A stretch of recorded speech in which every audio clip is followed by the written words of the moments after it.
What's up, everyone? This week on the pod, we are doing Super 7 playlists on Boston, Massachusetts.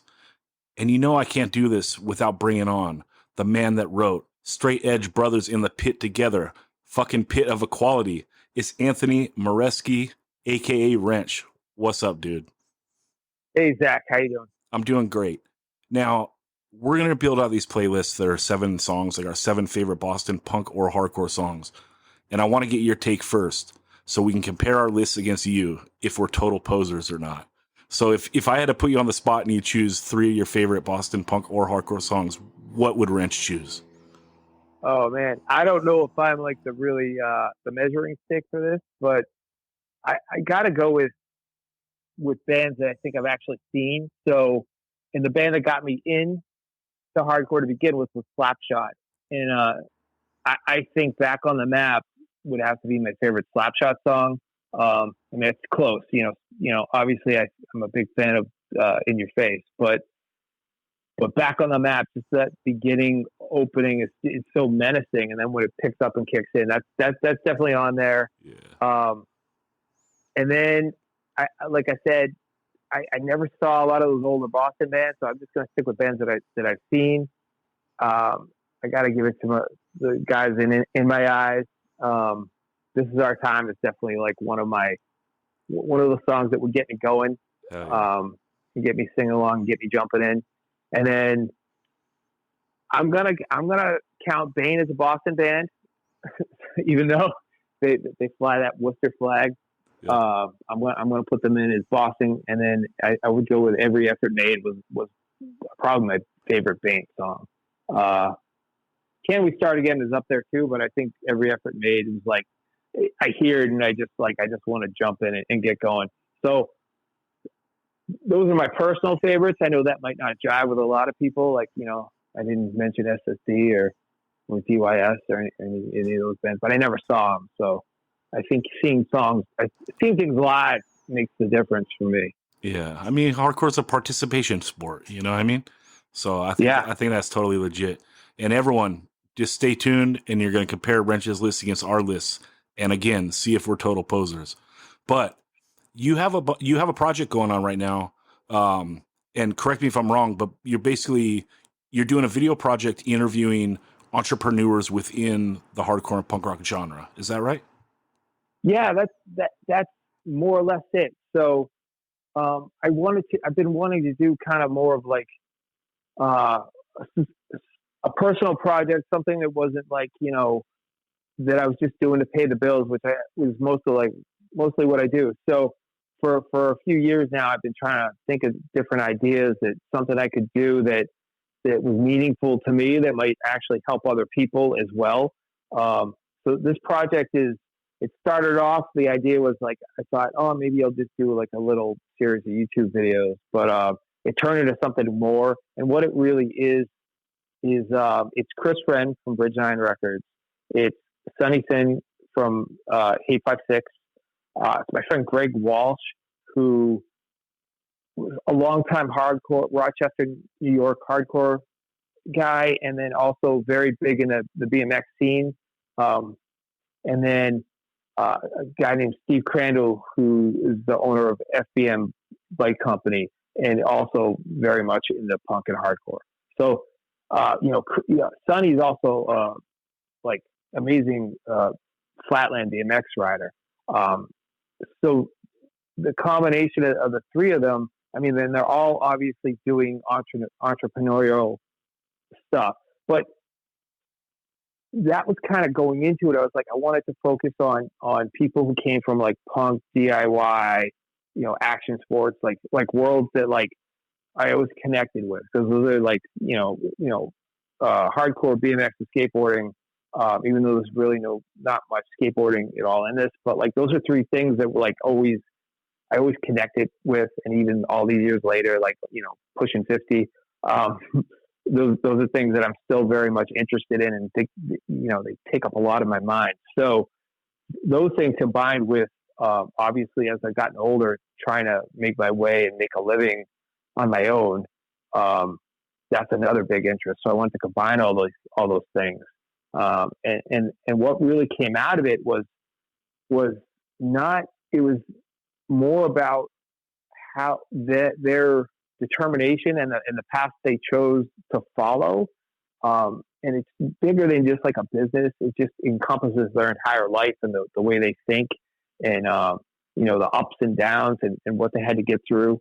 And I think it has, I think, it's entertaining, but I think it's also inspiring in a way it's a lot different than you might, typically get from a lot of kind of like self-helpy things. It's like really easy for someone to say something and tell you, like how to do stuff or like what you should be doing or, how to think, your mindset and all these types of things. But when you hear it from people who have done it for like 25 plus years, and they give you examples and they basically illustrate their journey for you, it puts it in a different perspective. So, I mean, that's really what this thing does, I think.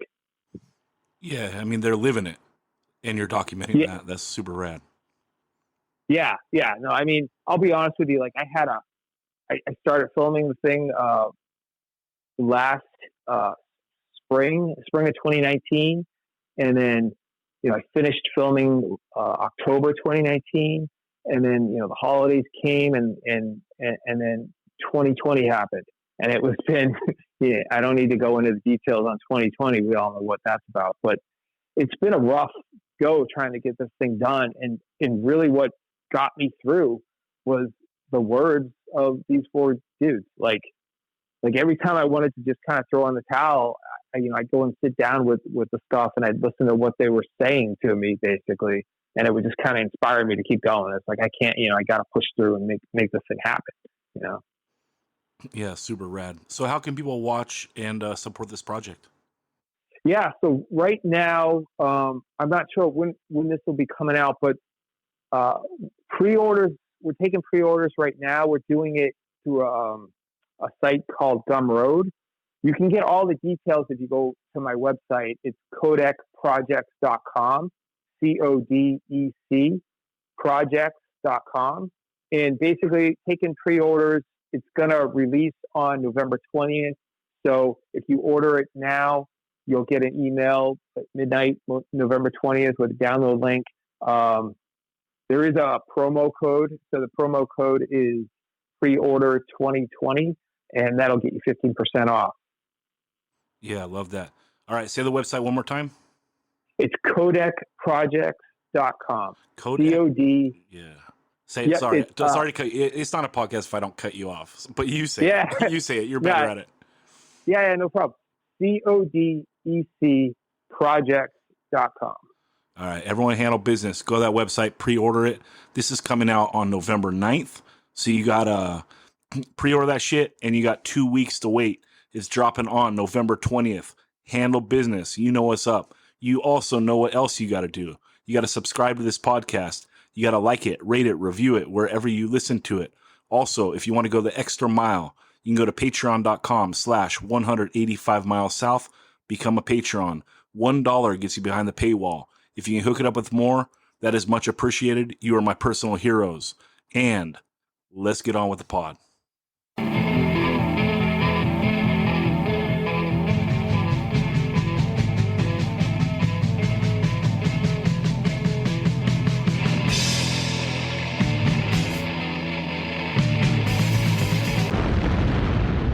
"185 Miles South", a hardcore punk rock podcast.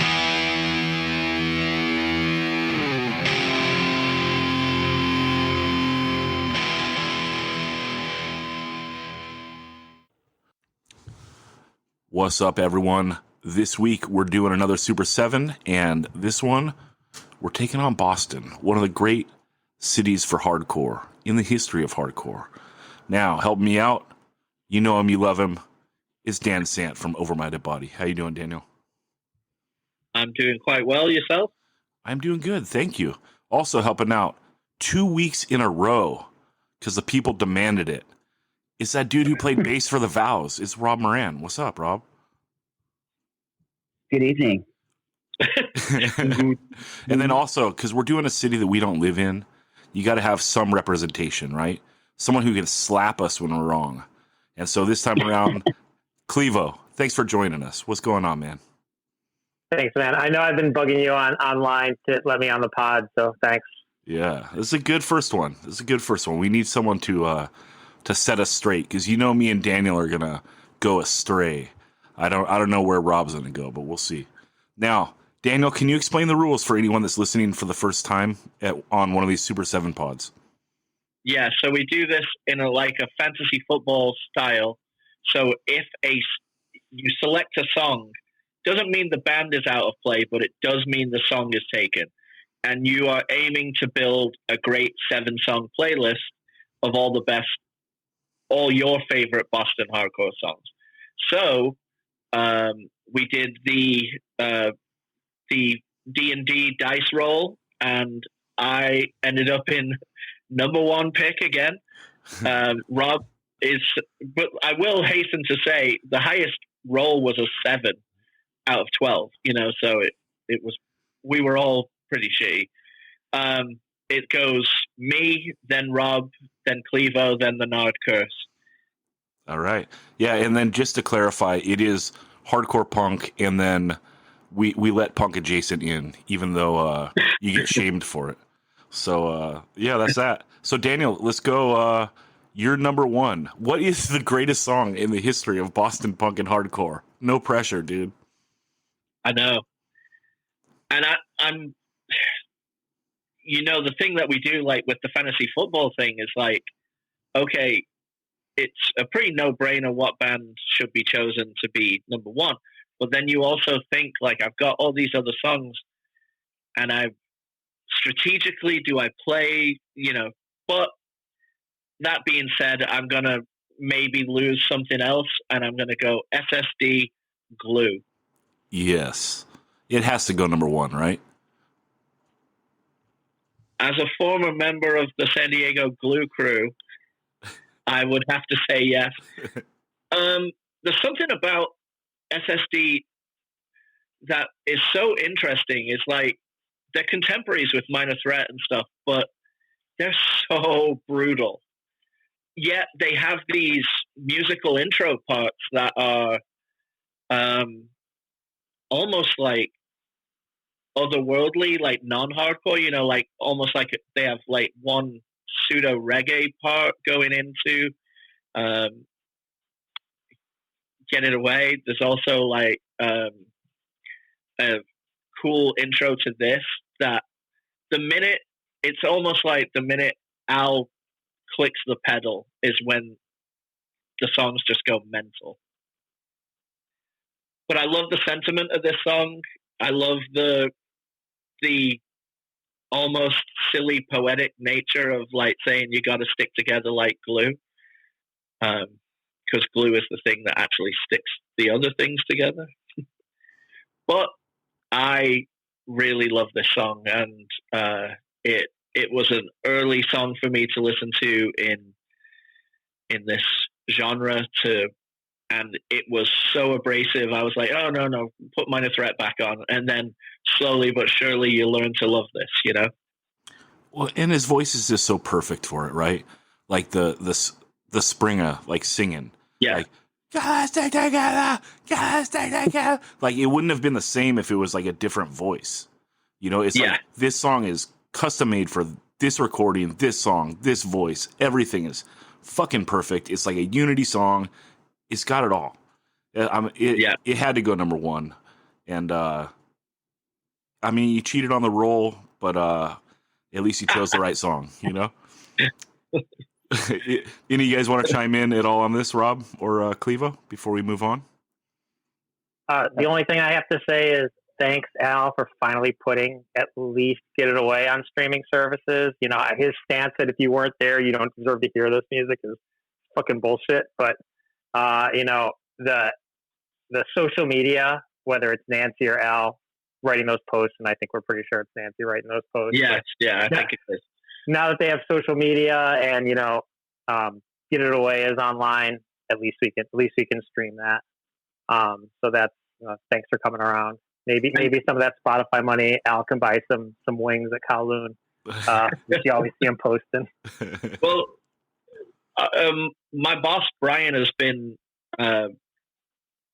corresponding with Nancy and Al, and it seems like 90% of the correspondence is from Nancy. You know, like he's been buying like a couple rare records from them, and it's been Nancy doing the whole transaction, I think. Oh, I did want to add, I see Al driving around in his truck every once in a while. So he drives an Escalade with vanity plates. And I see him at Target sometimes, which is kind of funny. What's the vanity plate? Do you want to take a guess? I'm going bro him. How we rock. It's Exclaim. Yes. That rules. That's the feel good story of the night. I think we should just wrap it up. We'll leave it at glue. We'll leave it at glue on the Exclaim plates. Later, guys. All right. But yeah, so great first choice. Great first choice. I agree. I mean, there's something about SSD that was so different is that they musically it was so disjointed. Some of the riffs in the cadence don't make sense. Yet because of the lyrical content and Springer's delivery, it just gels, and Glue's a prime example of that. It is so brutal and raw and tribal. It pumps through so amazingly well on Glue. It's not my favorite SSD song, but it is an absolute fucking banger for sure. I think Tribal is a really good, nomenclature for this song, because it's just it is like almost like primal, you know. Yeah, well, not to make you blush, Rob, and talk about you while you're on here, but it's a way that we sometimes talk about, like Unbroken songs, is like they feel like they're going where you feel it needs to go. Like, and that's kind of how some of these SSD songs are, I think. Like, it just seems like they're getting in a room and they're like going where the song leads them. And like somehow they're able to harness that and go there, because these don't seem like songs that like a dude wrote by himself in the bedroom. You know, it's like they're getting in a room, they're feeding off each other, and they're like, where should this song go? They're not like following a formula, you know, and that's why this is so magical. Yeah, I mean, you nailed it when you were like, "Is the perfect voice for the perfect song, written in a certain way, recorded a certain way." I mean, it is all these perfect elements coming together. You can clearly tell that there's a kinetic energy going on that's like piecing this thing together, like the whole record. I mean, Get It Away as a whole, it feels that way, and this is a prime example of that. Probably Running on Fear from Al. The whole band is like, oh shit. I gotta write. I love that then when he was probably like 20 years old, they called him Dad already. Like that's just like, I think that's all you need to know about that band. Just the same way that Don is Coach. Yeah. All right, Rob, let's continue with you. Dan, he had the second poll, right? Yep. Okay, Rob, we're going to you. Number one pick. This number one pick from 1983, Get It Away album, Nothing Done by SSD. That is my favorite SSD song for multiple reasons.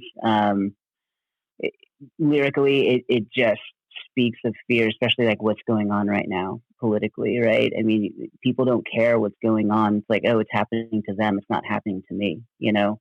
So nothing's being done.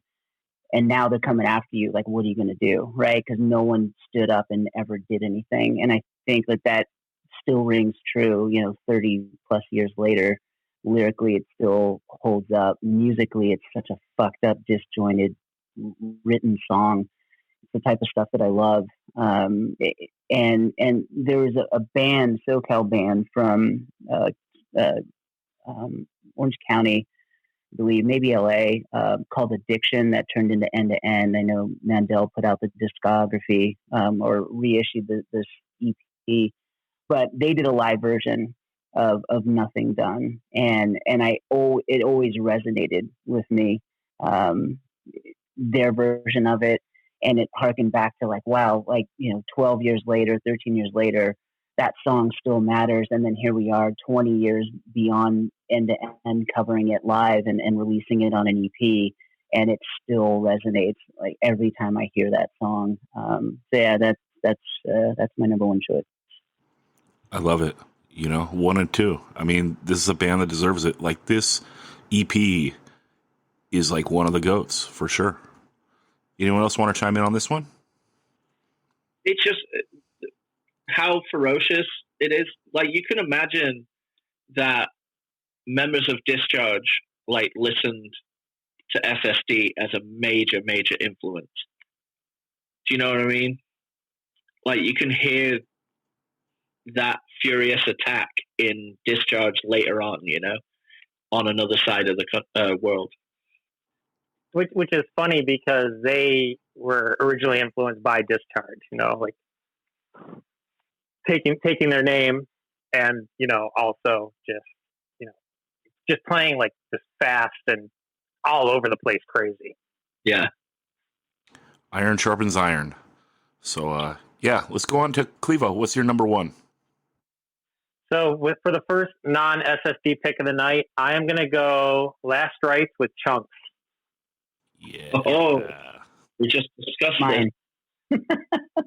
Yeah. I think you guys said a lot about this on the A side, B side. I personally picked Chunks. The Chunk side is it's just the banger.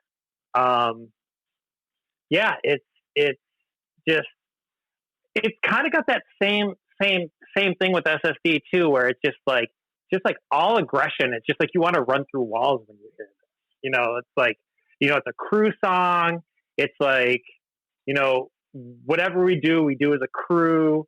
And yeah, it's just like when it switches into the chorus, that just chorus riff, and Choke is just like just losing his mind singing. It is like the perfect song. Yeah, I mean, it's iconic, right? You're several seconds into it when the guitar kicks and you're just like, yeah, ultimate cover song, right? Like, you're going to have the crowd rush the stage, absolutely love it. It's funny because when Right Brigade played those shows a couple years ago, when we played the Fest in Virginia, I was like, okay, we're gonna play Chunks. We need a cover. We definitely need a cover. We only had like a 15-minute set, and we're gonna play Chunks. And then someone like Jesse and I were at the hotel, and someone told us one of the bands earlier in the day played Chunks already. I was like, well, we can't play it now. So that kind of took the wind out of our sails. But yeah, it's a great cover. I would have just done it better, dude. Fuck it. Yeah. All right, Rob, do you want to chime in on Chunks? Because me and Daniel beat it to death on side A, side B. Yeah, so Chunks is a ripper. I mean, obviously, like Choke's involvement in that, it's awesome. That whole Negative Effects, Last Rites record is awesome, but definitely Chunks is like the standout track. I agree. That's a great pick. Yeah, perfect first pick. Okay, my number one, like Daniel said, you got to play a little bit of defense in this, and I have a lot of picks, but I'm playing full defense because I know there's a song he's gonna take, and I want it on my list, dude. I'm going way further into the future. I'm taking Dropkick Murphys' Get Up. And the reason being, it's a perfect punk song. Like, just starting with the little lead, and then going into the strum outs, and it's like the perfect fucking tempo. His voice sounds perfect. And then, like, I love when songs shout out to, like, other shit. Like, when he's like, Jake is the punkest dude, I do declare. Like, that is so ill. Like, two of the best things in punk and hardcore is, number one, paying homage to other shit. And then number two is smashing on fools, like, later. Like Hardcore Pride, right? Now, it's you. Let's dance to the side. It's like, I like both. I like the homage and I like the shit talk. And this is on the side A, the homage. I absolutely love it. This is a perfect fucking song. And yeah, this is my pick because I knew Daniel was going to take it. And I wanted one Dropkick song, or I had one Street Dog song like backup because I wanted something with his voice on my list. But that's where I'm going. Daniel, what number were you going to take this? Was it your 7 or your number 3? It would have been either 7 or perhaps even 8. Fuck. Because I absolutely, I mean, the song is incredibly like well written punk song, but his voice on this song is the best it has ever been and the best it will ever be. You know, like it just is perfect the way that he sing songs the verses and then it's almost shouty on the choruses. It's really such a great song. And when I got this LP on vinyl, like this song crackles on my vinyl now because of the amount of times I just picked up the needle and put it back to the beginning of this song just over and over and over again. Like, what, in the early 2000s, I guess? Late 90s. I think this is 98. Late 90s. Okay, yeah. So when I lived in North Park, like, and my whole bedroom was built around like kind of a shitty mattress on the floor and then my records, like this and urban hymns probably didn't leave my around the same time. I have them in my memory of them being around the same time on my turntable, like just taking turns, you know. So yeah, it's a great song. I'm glad it's on the list. Now it makes me feel better that it frees up room for something else, because I literally have maybe like 22 songs like picked as depending on what's taken and not, you know. Yeah, I took What it about first. you? I took it first to play. Sorry, I took it first to play defense, but I think I was being too defensive. I'm still no regrets. I got it on my list. Sorry, Daniel. Go ahead. I was just going to ask Clevo and Rob if they are familiar with the song and what they think of it if they are. I mean, it's a great song. You know, it's super catchy. Just that beginning, and you know, again to Zach, it also is like shouts out Stiff Little Fingers. So it's just like yeah. When you see the Stiff Little Fingers band, love it. Yeah, like and you know the drop kicks. You know, it's crazy to see them playing on the infield at Fenway Park after like I saw them at the Rat. So. Yeah. You know, just the meteoric rise that they've had. You know, I mean, I never want to hear that song from The Departed ever again, but and I do prefer the stuff with Mike over the stuff with Al mostly, because they were more, you know, just like a straightforward street punk band as opposed to, you know, being whatever they are now. Yeah, I never got to see him with this dude because they came out like pretty soon after this record came out. And he was already out of the band because they did that tour with Agnostic Front, and I saw him at the Whiskey in '98, but he was already out of the band, so bummer. I stole a poster from the Showcase in Corona, but the Dropkicks, because the Dropkicks, their tour must have come like a couple weeks after us. I still have it for like the Do or Die poster, and I was like, oh shit, grabbed it off the wall. Yeah. So I hope people still showed up. All right, Daniel, let's send it back to you for your number 2. All right. Oh God.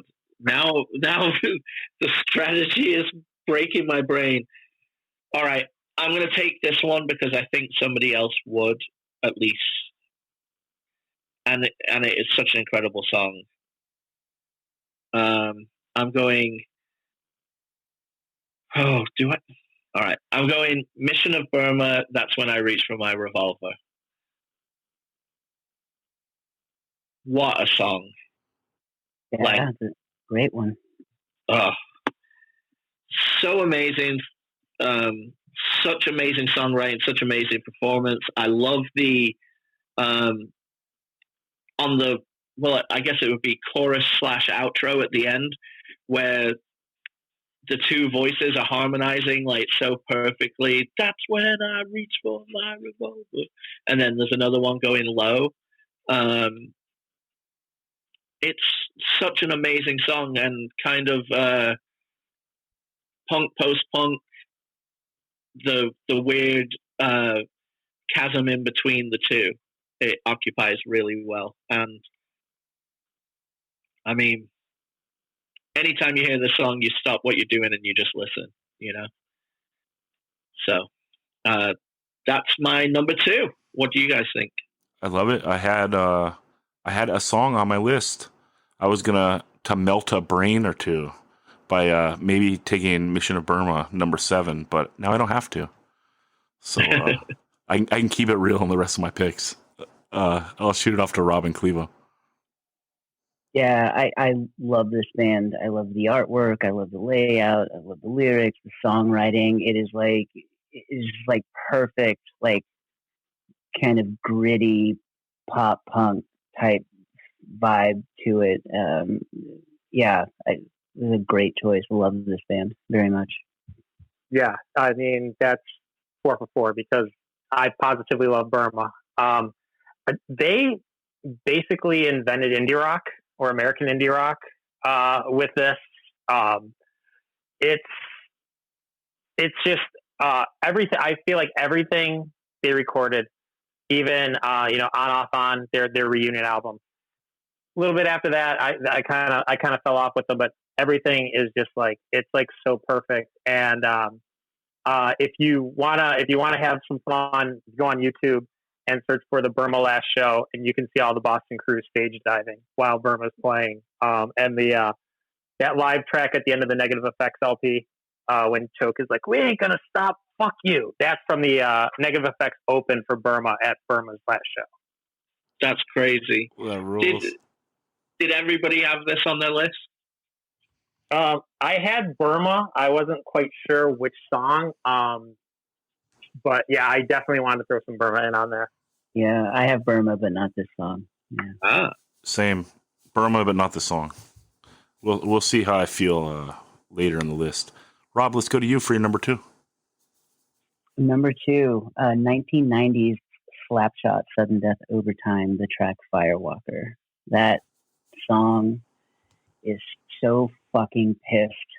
And I was so thankful I got to see them on that tour a couple times when they came out to SoCal. And hearing that album, going to Off the Record, getting the cassette, getting the vinyl, and driving in my friend's car, and just when Firewalker came on, I mean, the whole record I love, but Firewalker was just, that is to me just a very well done Slapshot song. I mean, I know that they have the classic anthems on the earlier records, but Firewalker for me is their penultimate song, I would say. Like, it's just fantastic.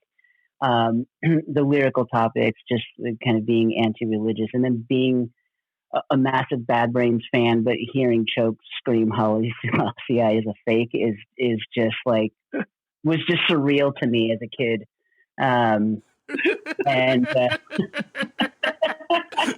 it was just wild, as a kid, and it was just something that always stuck with me as a kid. And so for me, like, that track in particular was something that just always resonated with me. So yeah, that's my choice. Before you move on, Rob, or before we all open it up, can you tell the story about that Slapshot No for an Answer show that was in that crazy part of SD? Yeah, it wasn't No for an Answer, but it was Slapshot and God, I want to say maybe Amenity.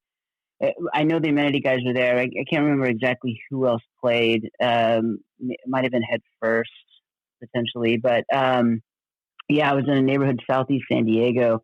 And across the street, there was like a laundromat and a taco shop and a liquor store.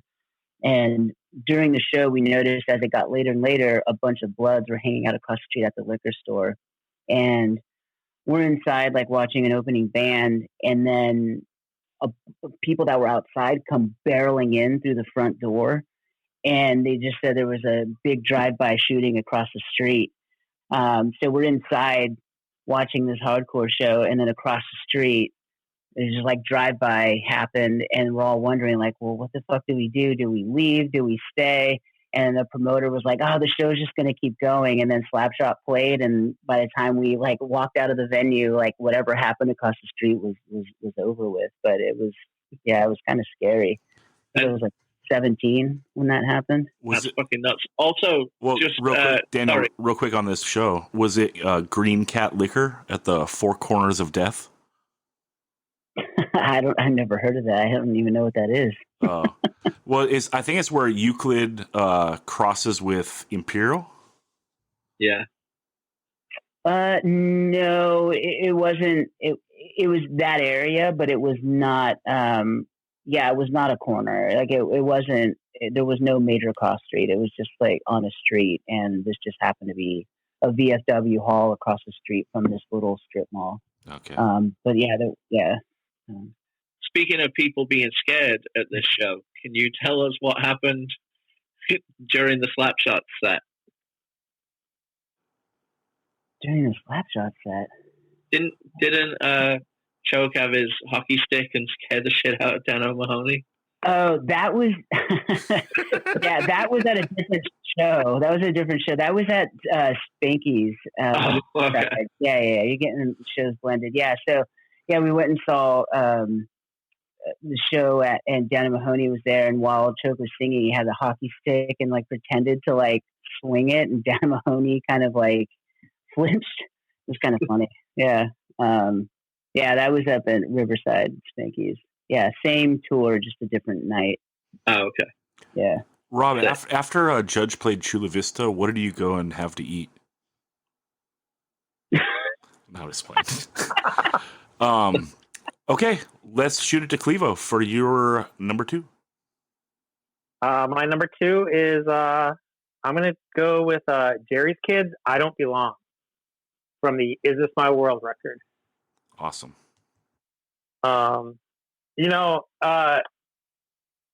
Something I notice on these is we pick a lot of opening tracks to records because opening tracks are usually bangers. It's like you're always gonna put like you're gonna put your best song up front, like to catch people as a hook. But this opens the Jerry's Kids record, also on Exclaim, and it's a classic. The I Don't Belong. I'm a fucking misfit. I'm a weirdo. I'm into punk rock, and this is another one that like a lot of early Boston hardcore really seems like it's just gonna fall apart at any moment. And this is one of those songs where it's another song that just like pumps you up and just like it's just like so it's just like so perfect and just so I just want to hear this song. I just want to run through walls. Stop and Think tried covering this maybe once or twice, and I'm sure it was the worst thing ever because songs that are about to fall apart, bands that aren't the tightest, trying to play songs that are about to fall apart isn't a good combination. So I apologize to anyone who came to see us when we played that because it probably wasn't very good. I love this made the list. I think that like Jerry's Kids and Gang Green get like totally underrated. And the craziest thing, I was listening to like the Gang Green, the demos. I think it came out as like a CD called Old School. That is like some of the most out of control music I've ever heard in my life. Like it's so fast without like being a scissor beat. And like some of this stuff is totally like that too. It's hanging on by a thread, and just, speed and aggression. Love it. Glad it got on. Daniel? Jerry's Kids also suffer from having like one of the greatest names that it almost overshadows their output in a strange way. And also, a lot of people have discovered Jerry's Kids, The Freeze, and Gangrene by seeing squashed pictures and over-pixelated bullshit out on Tang, So it almost doesn't frame it in the best manner. Definitely. This was, and this is the Exclaim stuff kind of suffered from not being available. I know Tang reissued this in 1990, but it didn't really seem like it was, as available still, even though it was reissued. in the early '90s. And that's kind of that's just like one of the downsides, of Al. Like back to what Al, if you weren't there for the music, you don't deserve to hear it. He's not keeping Exclaim in print. He did dump some of it off to Tang and to some other people, but I think that's why a lot of this stuff kind of gets overlooked or gets lost, just because it's not as available. Yeah, or wasn't. Yeah, if it wasn't in the vernacular for all those years, it's hard to pick it up if there's like a 6-year gap. But okay. What do you think, Rob?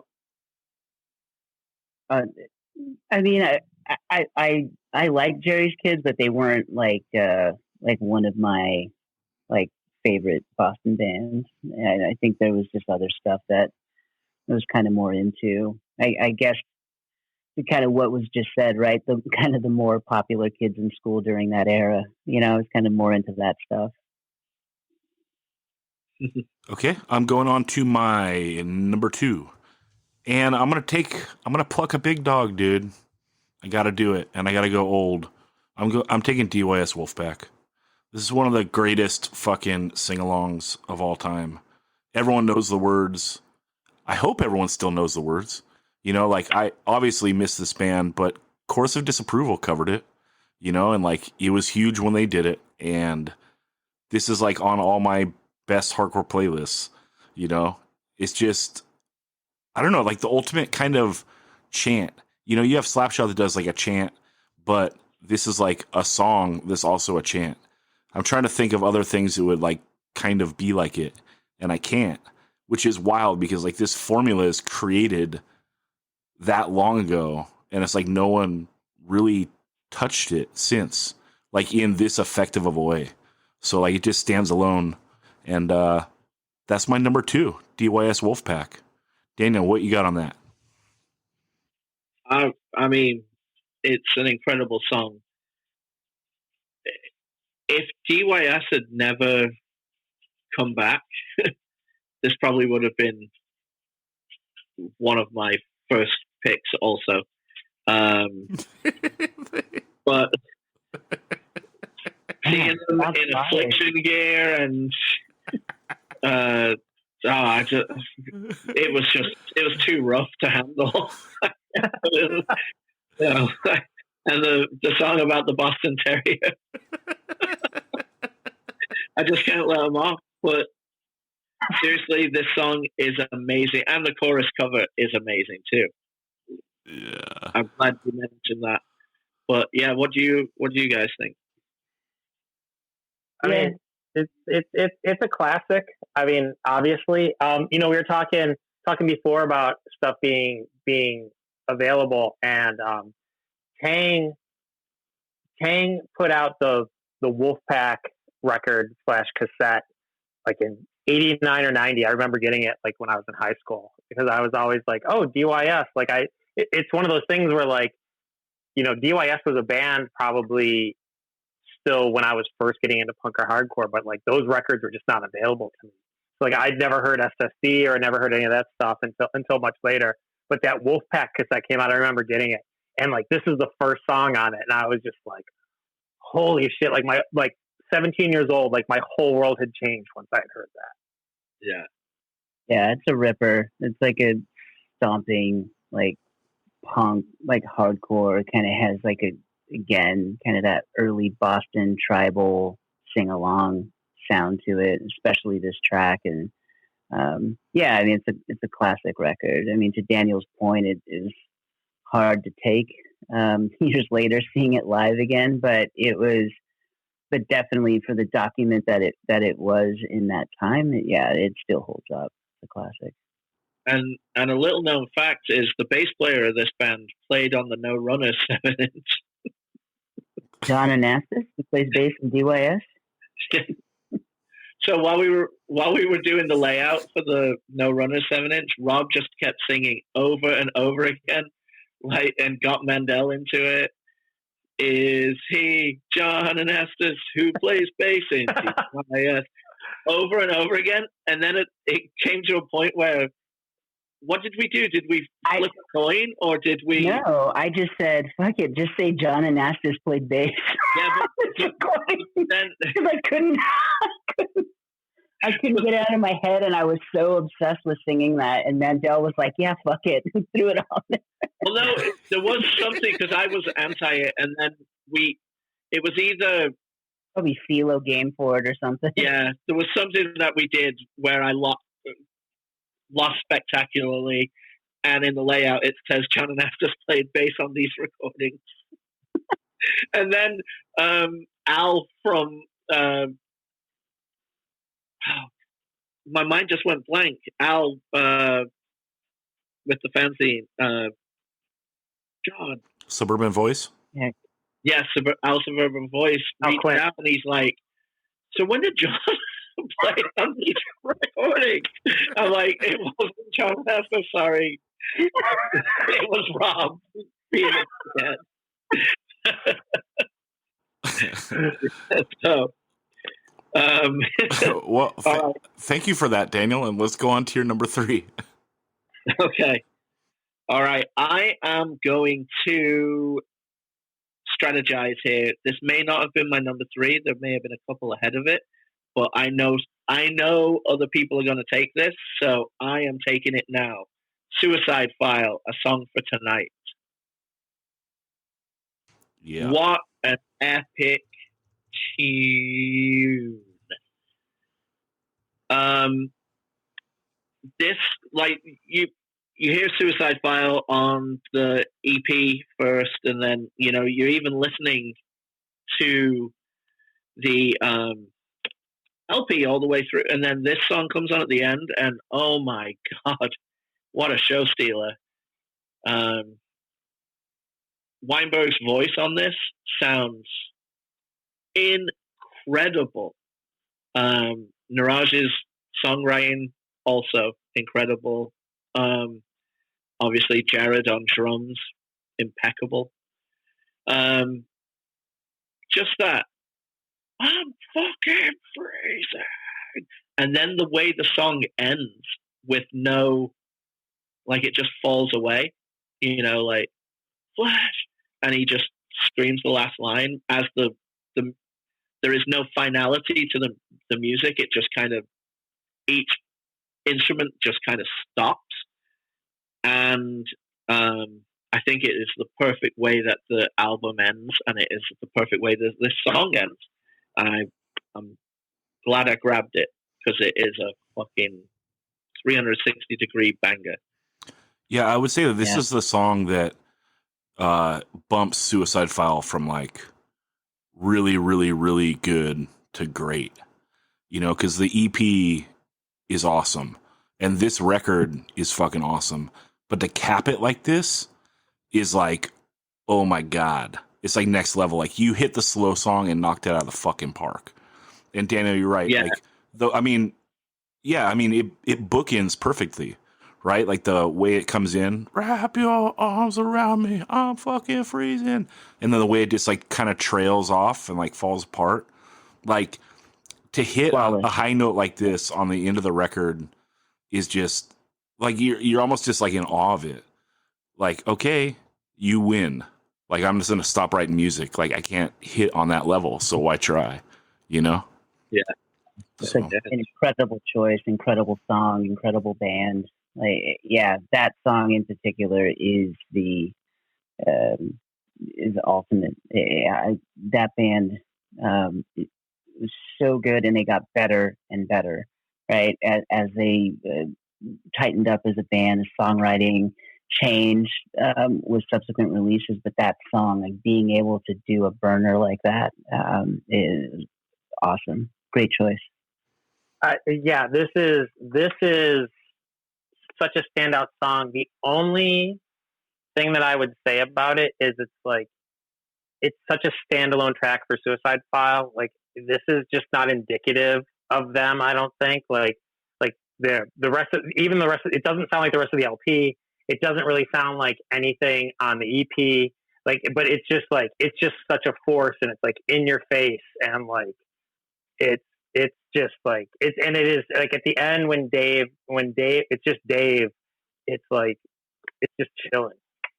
That's a really good point. Like, I think that, yeah, it does sound nothing like Suicide File. Like, I don't want to say it sounds like a completely different band, but it doesn't sound like their normal song structure or the pace as a band. Like, well, I do think, it's kind of what Zach said.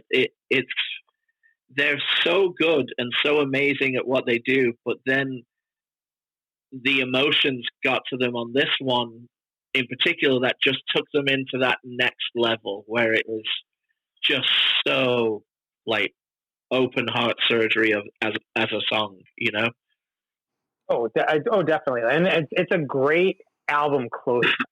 Like, we talked about opening tracks. Like, this is like a perfect album closer because it just leaves everything on the table. Like, that they had nothing left at the end of that song. Yeah, I think both you guys said it perfect. I agree with Clevo. Like, it's like, I don't know. Like I said, like, this is the song that like pushes them to the next level, but like it's also not like, it's not a song I would play for someone if they're like, so what does Suicide File sound like? So it's almost like it's not a secret gem, but it kind of is. Like, for if you're already a big Suicide File fan, and then you're like, oh my god, they can go there too. Like, fuck, it's just gnarly. I love the pick. I think it's a smart pick, Daniel. And if there's space, I might take another one that I think represents them perfectly. And not to mention Weinberg's absolutely viciousness on the mic. If you're at the show, you are getting clowned. You are getting eviscerated. No, you are getting clowned. Well, that's true. Yeah, don't sit in the front row at a comedy show. Everyone knows. Rob, let's go to you for your number 3. My number 3, from the 2001 album Give Blood, Annie Up. That's my number 3. Bane is such an important band to me. Just musically, aesthetically, friendship-wise, lyrically, everything about this band. I don't want to say that like I got out of hardcore, right? Because even when I stopped playing in bands and there was kind of this 3-year gap, I was still booking shows and going to shows, but I wasn't really involved in playing music. And Bane was one of those bands that truly got me excited about hardcore again when I heard the first 7-inch, and then to watch them grow and get to this point. And I do like pretty much everything they've done. This song in particular, about the grind of singing, the grind of like being on tour and like giving those hug goodbyes and quick hellos and moving on and kind of having to sing again every night with that same emotion and same energy. This song to me represents like everything that Bane is and what a workhorse that band was. And having the pleasure of like booking them a few times in San Diego, touring with them a few times. They were everything I love or still love about hardcore. That's why I picked them in that song in particular. Yeah, I love that you're like inspired by someone doing something so great. Like I just said, like Suicide File does a song like that, and I'm like, okay, it's time for me to quit. And it like affects you the opposite way. Like, this has motivated me to create again. And what a band to do that. I mean, whether, sometimes bands come through hardcore, I think, and whether you like them or you don't like them, they're just an undeniable force that you have to like respect it.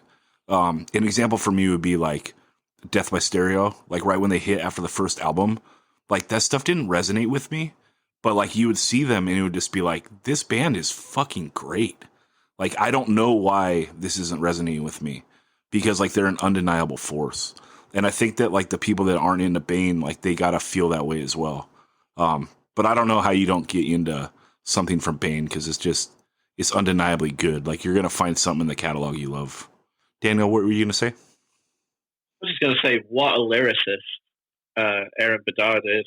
Like Rob says, he touched on some of the lyrical topics of the grind of the road, but like equating it to a hard, long slog at the poker table, so seamlessly and poetic is amazing. And it's, I mean, I always think of the line, I've said some awful things to some real good people, like the regret, that when you're alone in the van and everyone's asleep and you're just replaying all the shameful things that come, to mind when you're by yourself sometimes, like that just is such a great thing for someone who thinks too much when they're supposed to be switching off and their brain is going a million miles an hour. That line really resonates to me. Clevo, Yeah, just to echo, Bedard is just such a gifted lyricist. My only quibble is going to be that Bedard would straight up tell you that they are not from Boston; they are from Worcester. True, but the country regards them as Boston hardcore. If we're taking Fugazi as a hardcore band, we'll take Bane as a Boston band. Fair enough. I win again. I win again. Yeah, I think that his lyricism is amazing, and also just in the way that Bane doesn't have like a straightforward like 4/4 formula. It's not like we do the verse riff 4 times, then we do a chorus a couple times, then we go back to the same verse. Like a lot of times that creates a palette to write lyrics to, but it can also be limiting. But then the other thing is like if you have unorthodox song structure, it can be hard because you have to fit lyrics into that as well. But I do think that it makes some of the best strive. Like Aaron strives in that formula. Another example I would use is Dan from Downpresser. All of their early stuff had the songs didn't have a structure. It was like part and then this part and then this part. And I always listen to that stuff and I'd be like, fuck, this would be so hard to write to, because sometimes you write a hook and you're able to milk it. Like I'm going to write a sing along or whatever. And it can be challenging in these songs where you don't get to come back to the hook necessarily all the time. But the greats can thrive in any environment. And I think that Aaron, as a singer, and his lyricism is a testament to that. Yeah. And I mean, you think about who's in the band, like Zach, being in a band like Barrett, right? Like that band is insane. And so he's talented, and Aaron coming off of, Jane Doe and being in Converge, right? So they have these technical chops to write really off the wall timing signatures, but still fit within this hardcore mold. And to your point, Aaron really thrived in that environment from vocally and lyrically. Yeah. Shout out to Zach, because he took a loogie for me once. We were playing a show in Houston, I think, and it was weird because we were at this house all together. I think we had food together during the day, and our host was this one lady. And then at the show, she got way too drunk, and I can't remember what happened, but she did something, and then I called her something, and then she got really mad, and she hawked this giant loogie right at me, and I ducked it, and Zach caught it right in the face. But so I'm sorry about that. I should have tried to catch it in my hand instead of dodge it, but what can you do? She was drunk, dude, and I don't know what happened. But yeah. Okay, let's go on to Clevo for your number 3. My number 3, I'm going to go with The Trouble, Dead and Gone. So you probably are familiar with the American Nightmare version, but this is the original. Gibby, who went on to do Panic. This record is. I could have picked any song off of this record. This album, front to back, is so good, and it's also at the time in Boston. This would have been 97, 98.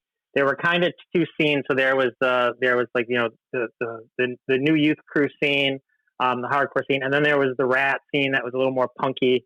You know, Dropkicks and Showcase Showdown and all those bands that they shout out on that song.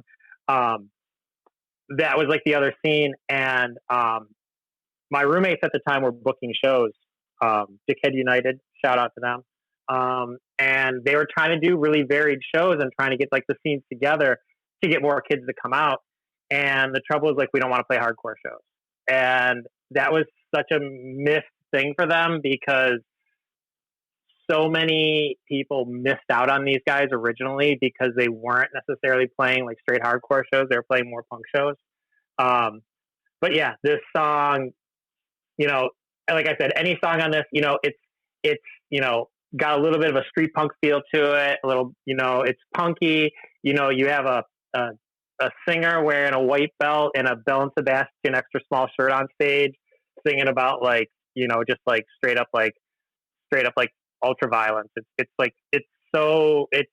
such a perfect record. Yeah, Daniel, what do you got on this? Well, they may or may not be on my list as well, but not this song. So, yeah, it's incredible. Like, this song compared to all the others is a bit more, I would say, less catchy and more discordant.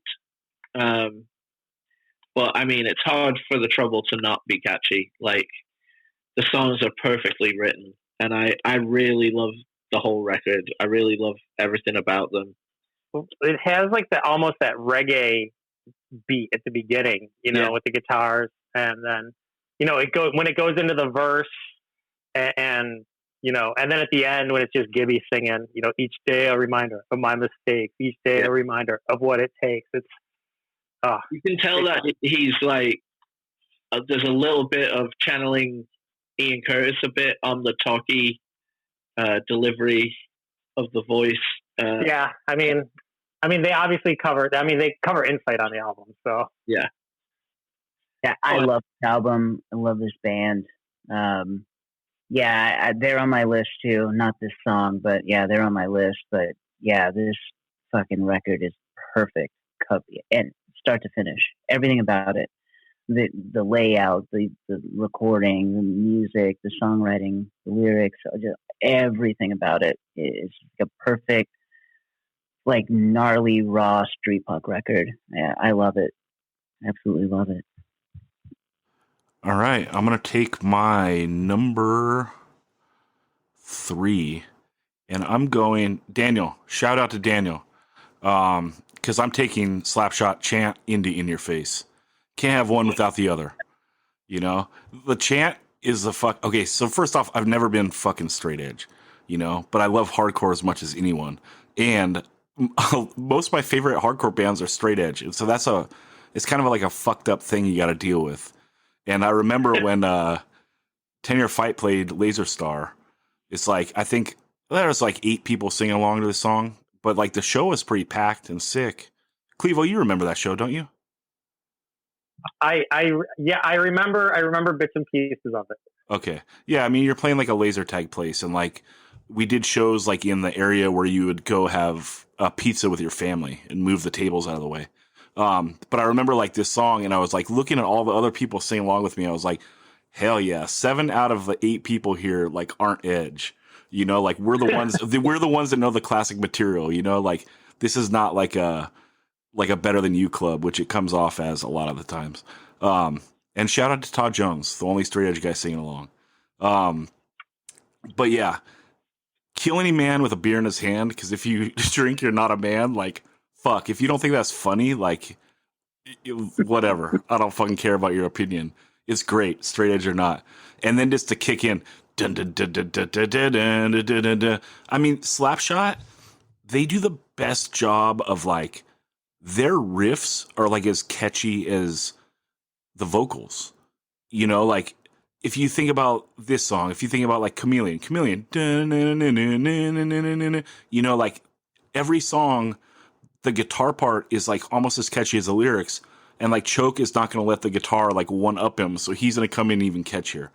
This is one of the greatest bands of all time. This song though is like the catchiest. It's got a huge chorus. It's like it's the best Slapshot tempo. Like the up tempo, not fast, not slow. You know, you got a slower like hang up your boots. You got faster like set it off. It's not set it off, step on it. And yeah, but this is like right in the fucking zone. I love it. It's my pick. It is Slapshot. Chant in your face. What's up? Cadence. Yeah, they're great. Yeah, I just saw Slapshot actually not that long ago, about a year ago. Seems like, I guess, forever during lockdown. But yeah, it was last year they came to town, played a bar, and it was so great to hear all these songs play. I wish they did the cadence. They obviously didn't, but they did play it. They did play the song, and it was awesome. Like Choke's voice is still great. You know, he still had some great stage banter. But yeah, this song is a classic. The album's a classic. It's a great choice. Daniel?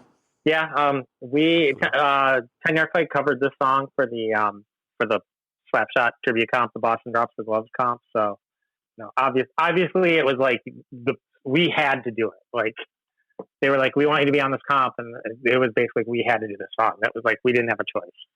So, you know, it's that goes back to you know, talking about Last Rites and you know, just Choke, just that Oi influence that, you know, I think that it goes throughout like all of Choke's bands, and you know, and that a lot of the catchiness I think comes from that. Yeah. Yeah, shout out to Jeff Jock on vocals. Daniel, what do you got on this? Five people that get that joke. Shout out Jeff Jock. Daniel, what do you got on this? What you guys say in particularly, but just the way that Choke can growl and be extremely tuneful at the same time. And basically, yeah, even on straight up hardcore bangers, like bring an element of the Oi melodic singy voice to it. It's why they resonate so hard with skinheads all over the world, you know? Okay, Daniel, let's go to you for your number 4. I am going to tell the boys I'll see them soon. American Nightmare, Postmark My Compass from the first LP. This song is unbelievable. I was going to choose either this or I See You Are Feeling Drake, which is really cool too. But I'm going with this one because the break where it goes, you know, tell the boys, you know, soon. Yeah, it's the best part. Yeah, you know, it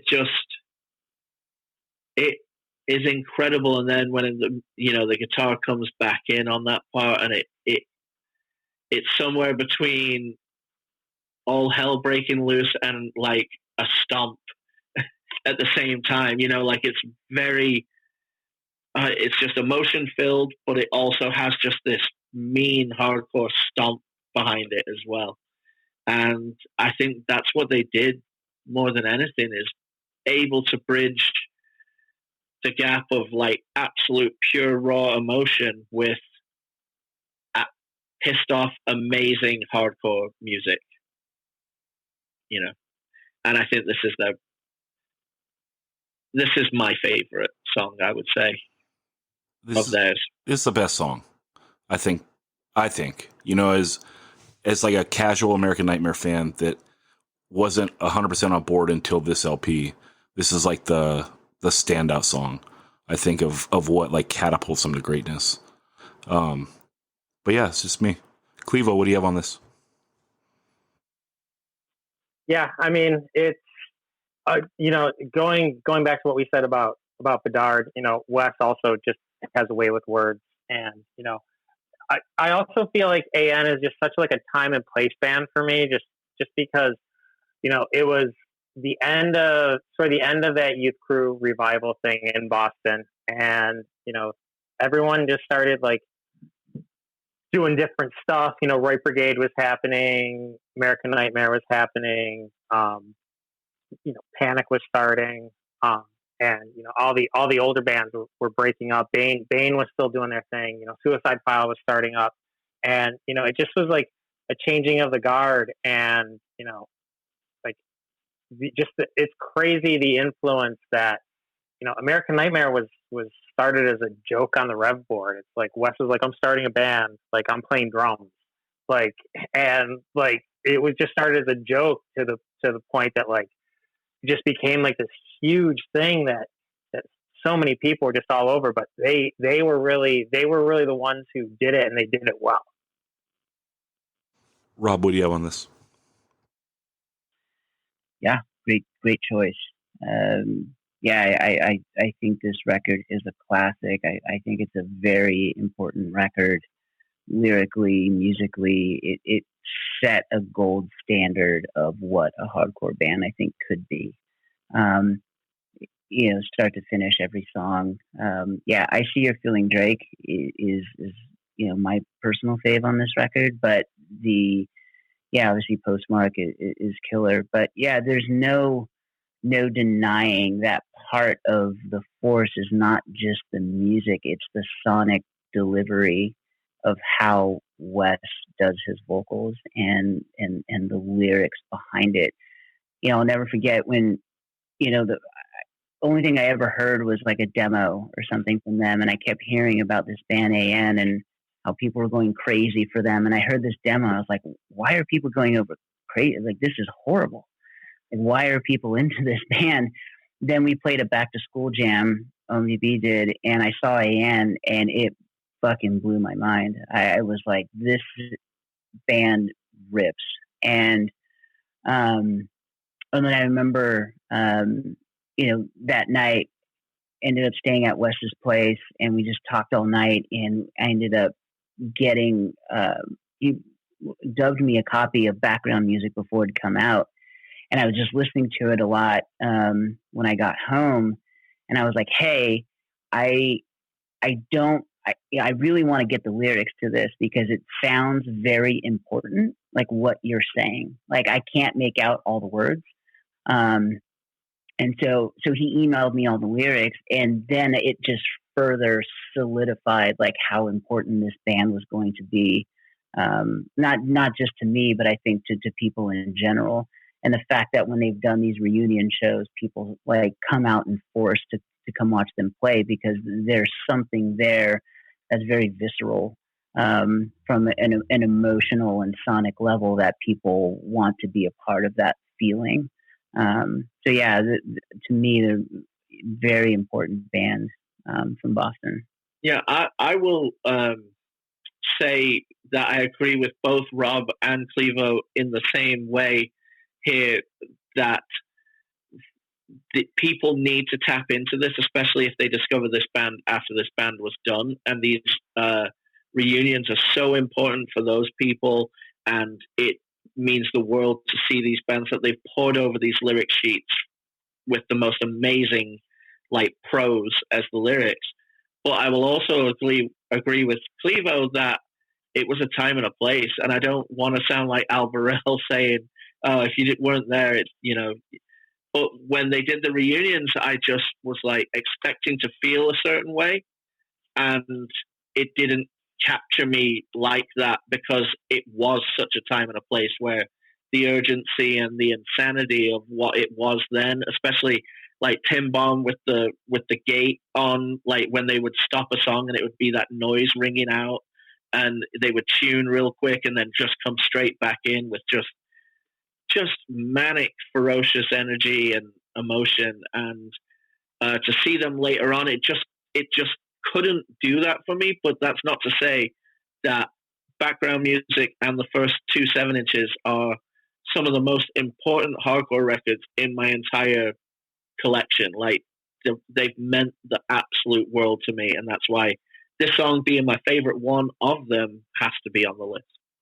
So, and that was, talking about that time, like, hardcore in Boston was pretty stale at that point. And then here you have a band that, is, taking from all of these other things, like from, like Screamo and like just this lyrical place and just like putting all of this stuff into a blender and making it happen. It was so new at the time, but how many bands have tried to do it since then? Some well, some not so well. Yeah. And I think that's why, if you see AN now, it sucks. Like they're the originators kind of this, or at that time they were. But, the fact that, they took the ball and they ran with it.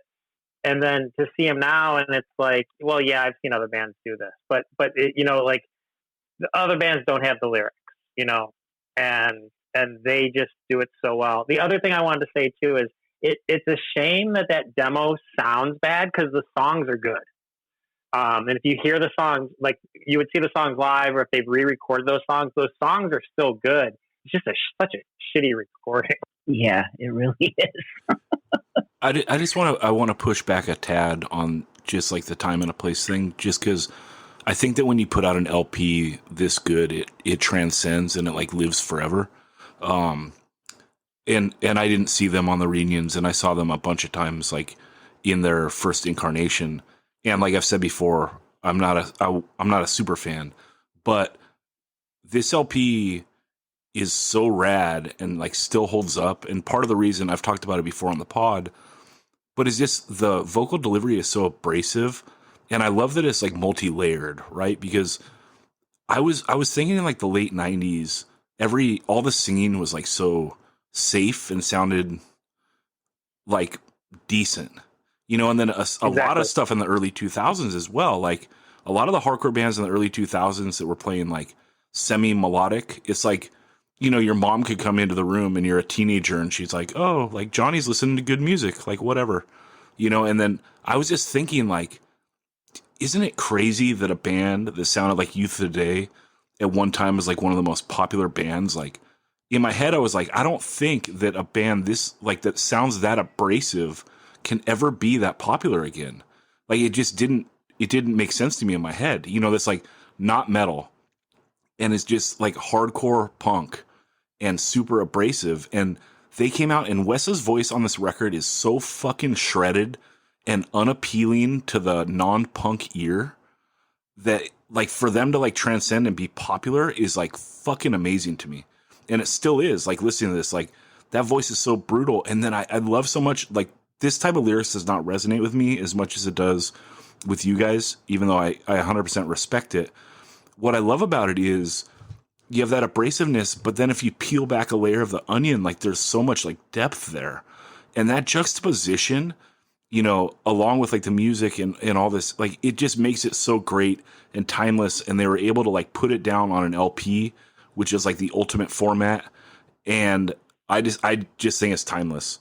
So like maybe the live experience is a time and a place, or getting to see them like, along the journey. But like, there's only so many hardcore bands that put out like a great LP, and this is one of them. So that's all. When I say time and a place, I don't mean the output. I mean the feeling you get from seeing them live. I don't think that you or Clevo meant it like that.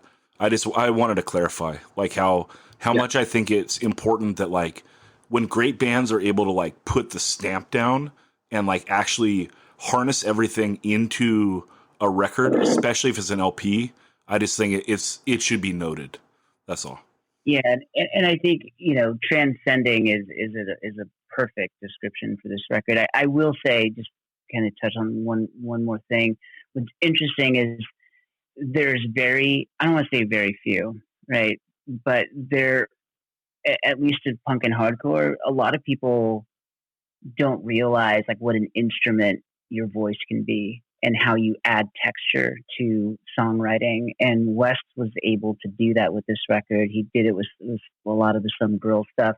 And being in the studio and watching him record vocals I've never seen anyone record vocals like that, where it was, let me record 2 lines. Okay, stop. Punch me in here a second before so I kick off the next line as the first one's finishing, and realizing how you weaponized your voice on top of such abrasive music. It adds this whole other layer of complexity to songwriting, that it's not just guitar, drums, and bass, and it's not just vocals. It's like vocals that are being used as an additional instrumentation on the album. And I think that's what was so fascinating about this record. And you can hear some of that, how he's punching in and out, using different tracks vocally to punch in and out of some of the song structure.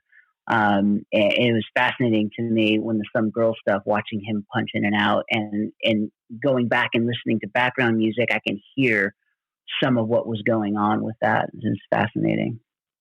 Yeah, at the time, I used to hate hearing like the vocals overlap like that, because it's like, you know, when people make movies, like there's a couple ways to do it. Like, one is like to get full immersion. So you like forget you're watching a movie, you're like embracing the story and you forget about it. Or then there's like, you know, the Tarantino-esque, that like they're constantly reminding you that you're watching a movie. And to me, when people started doing that in the studio with having like the lyrics overlap, it took me out of it too much. I was like, oh, this is like studio tricks. And I used to hate it. In fact, I used to never let Ryan do it. Like, he had to like sing the whole verse, and now I feel terrible about it, because as soon as I started singing, I was like, I'm punching every fucking line. Fuck it. You know? But back then, like, it took me out of it, but I've learned to like embrace it. And Rob, let's go on to you for your number 4. So I was also going to choose an AN song, but since we just pontificated on it, I will choose something else. I will pick something that something else that was very influential for me as a band, and you know, kind of from Boston, kind of not, but they're Boston adjacent, which is that band Orchid. Orchid to me was abrasive, gnarly, raw, but kind of a bit power violence, a bit crust punk, a bit mathy, a little bit of everything. And, you know, I've kind of said this on other interviews of songwriting style and things that are influential. I like music that sounds like it's about to fall apart. That's not so clean. And Orchid is one of those bands that delivers just ripping music and gnarly, just fast breakbeats and breakdowns and just gnarly. They're Ebullition band. So the song "Lights Out" by Orchid is my number 4. Cool. I was going to make you commit to a track there, but you did my work for me. Daniel, how do you? Oh, go ahead, Clevo. I totally missed out on this band when they were around. I don't, you know, we didn't really cross paths with them, and I probably was just too thick-headed to be like, oh, this is what I'm into. And I went back and listened to them later, and it's really, you know, it's not what I was into at the time, but I definitely listen to this way more now. The only thing I will say is Will is the chillest dude known to man. Like, when you meet Will, because Will recorded the Stop and Think demo, he was like, I had no idea he was an Orchid when he recorded it, because he was just like, he was so calm and so mellow, and then to like hear them, and I'm like, wait, it doesn't go together. The fact that that's the dude that those sounds come out of. Nice. Yeah, I don't know them at all. Just been a fan, but yeah, that album, Dance Tonight, Revolution Tomorrow. Well, the 10-inch, I should say. I believe it was a 10-inch. Yeah, I love that record, and that track "Lights Out" in particular means a lot to me, and was very influential when we started doing Some Girls from a songwriting perspective. Yeah, I can see that. Yeah. Yeah, it's a band that always like did the worst formats, right? Like they did a 10-inch, they did a 6-inch. It was like, yeah, I don't need any of this, dude. Stop it. They're definitely one of those signpost bands that modern, noisy hardcore kids are name checking like crazy these days. You know, it's good that their legacy has allowed for people to check them out and celebrate them this many years on. Yeah, and it's another 2020 miracle. They're going to find out that Rob Moran likes them and makes their year. So there's that. Yeah. Clevo, let's go to you for your number 4. All right. I'm going to go with Gangrene, Another Wasted Night. Another album opener. We talked a little bit before about, how Gangrene, those early songs, the 7-inch and the demos and the songs from This Is Boston, Not LA.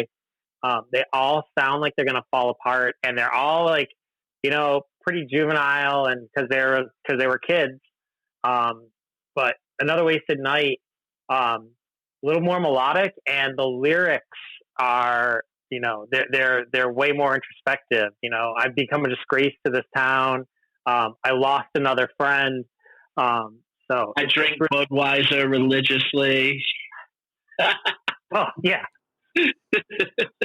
Well, you got to get somewhere to get to the wasted night. Yeah. They're still fucking Boston townies. Come on, these guys ride hard for the Red Sox and the Bruins. Definitely. I mean, what Boston band doesn't? A 10-yard fight. I love I think it's the chorus, so it slows down, and then where they hit when it goes fast again, it goes fast again on the chorus. It's again like a song where I think they all wrote it together, because it's not something that I think a dude would do in the bedroom. And it's like, dun dun dun dun, another wasted night. When will it ever do that? Blah do that. Blah do that. When it goes fast, it's like, fuck, this song rips. I love it. This is a standout track. This album's great. And again, we knocked Tang for the shitty album, the pixelated cover art and stuff, but it is rad that they keep all this stuff in press. You can still go get it all. And it used to be super rad. When I lived in Oxnard and they had the spot in Hollywood, they used to have all their LPs. You get the Tang LPs for $5. And so I would get them all. Fuck it, I'll take a chance on this. And now now it's even weirder. I don't know, they're $15 and then it's $20 if it's on a color. It's a really weird store. But the Tang store in San Diego will give you heavy ego about your record collection, because you go in there and you're like, oh shit, these records on the wall, I got that, and they're selling it for $75. You're like, what? But that's all I got. Are they selling it for $75, or do they have it listed at $75? Yeah, they're well listed. Yeah. Yeah, no, this is a great album, great track. Another Wasted Night, Protected Surf, Skate to Hell, classic album. But yeah, Another Wasted Night is awesome track. Yeah, and I embrace the Budweiser stuff, because the craft brew revolution can it can wear on you after a while. Oh, sick, another IPA. Can I just have a Budweiser? Come on. Well, as an Edgeman, I live vicariously through my wife when she enjoys a Bud Light. That's her drink of choice. Respect. Well, I mean, could this possibly have had a slight influence on Another Night Alone? A little IC track that has kind of a similar vibe. I wish I could say that it was, but it wasn't. That was just me being sad. Just two Budweiser loving dudes separated by 20 years. Yeah, that was just me being sad, dude. Way to bring up bad times. Okay. Oh, my number 4. Yeah. We're getting to it, because I'm looking at my list is as long as Daniel's, and I'm like, what do I need in here? I'm not going to play defense on this one. I'm going to take it because I need it. And not to make you feel awkward, Clevo, but I'm taking Pit of Equality. It's just a song I can't live without. And it is one of the catchiest hardcore songs ever. You know, like of that era, you know, we did a 3-hour podcast on 90s Youth Crew, and it's like 10 Yard Fight and Floor Punch stand out so much. And it's like, why is that? Well, I'll tell you why it is. It's short songs that are catchy. So it's like you get the aggressiveness, the song's over before you're sick of it, and you know every fucking lyric. And this song, I wouldn't say it's the best 10 Yard Fight song, but I would say it is the catchiest one. It's the one I can't live without. And that's that. And I'm going to save Daniel. I'm not going to sing the chorus because I've sang it on like 3 different pods. But I would say 7 pods. okay. But it's so rad. I mean, like, I don't even know how you write something this catchy. You know, like, you listen to like pop songs on the radio and you're like, oh, that one's actually like pretty good. You know, like, how do you write that hook? And it's like, here it is in a fucking hardcore song. Like, what? Like, how did that happen? It's too good. I love it. I'm taking 10 Yard Fight, Pit of Equality off the 1995 demo. What's up? Classic Unity Mosher. Yeah, dude. Clevo, how good is this song? Yeah. So, you know, I was not in the band yet. I actually had just moved to Boston in 95, and I was going to college at Northeastern, and I was, you know, wearing some hardcore shirt one day, and Brahma, who did Big Wheel Records, walked up to me. He was going to Northeastern at the same time. He was in the same program I was. And when we started talking, he's like, oh, you know, you like hardcore. He's like, I'm putting out this band. And he gave me the 10 Yard Fight demo. And I was like, oh, this is cool. Like, this is like hardcore that I like. You know, it's not like metalcore. It's not like, you know, slow, sludgy, whatever. It's not weird to be weird. It's like, it sounds like the hardcore like I was like that I listened to. And then yeah, just like through Rama, like meeting these guys, you know, ended up being roommates. And then, you know, through lineup changes, you know, because lineup changes always happen. You know, I went from being the roadie to ending up being in the band, and you know, it was cool because they were my favorite band at the time, and you know, I got to be in my favorite band and go everywhere with them and fucking sing stupid songs about straight edge brothers in the pit together, and you know, songs about football from like probably 3.5 dudes who didn't care about football. Daniel, what do you got on this? Classic material. I mean, the demo and then the song on, was it the Antimatter comp? And it came with an Antimatter 7-inch, perhaps? No, it was Proud to Be Straight was on one of those. It was Extent. Oh, yeah. Yeah, so the demo plus the Proud to Be Straight song, like, I mean, I was in 100%, you know, and, you know, I have a casual like for American football, which I do not like anymore since the Spanos stab in the back and the team now referred to as the LA Chargers are completely dead to me. But this is hitting me in my sweet spot of Xing up to go get Del Taco. You know, like, this is like hitting me where, oh, you're singing religiously about straight edge? I am in. And it is like classic hardcore that is catchy as fuck. I am in. You know?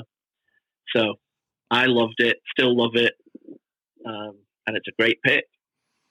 Yeah. And we got to get Clevo as a fan. So it wasn't that embarrassing. Yeah. Daniel, let's go to you. Number 5. Okay. All right. Okay. Since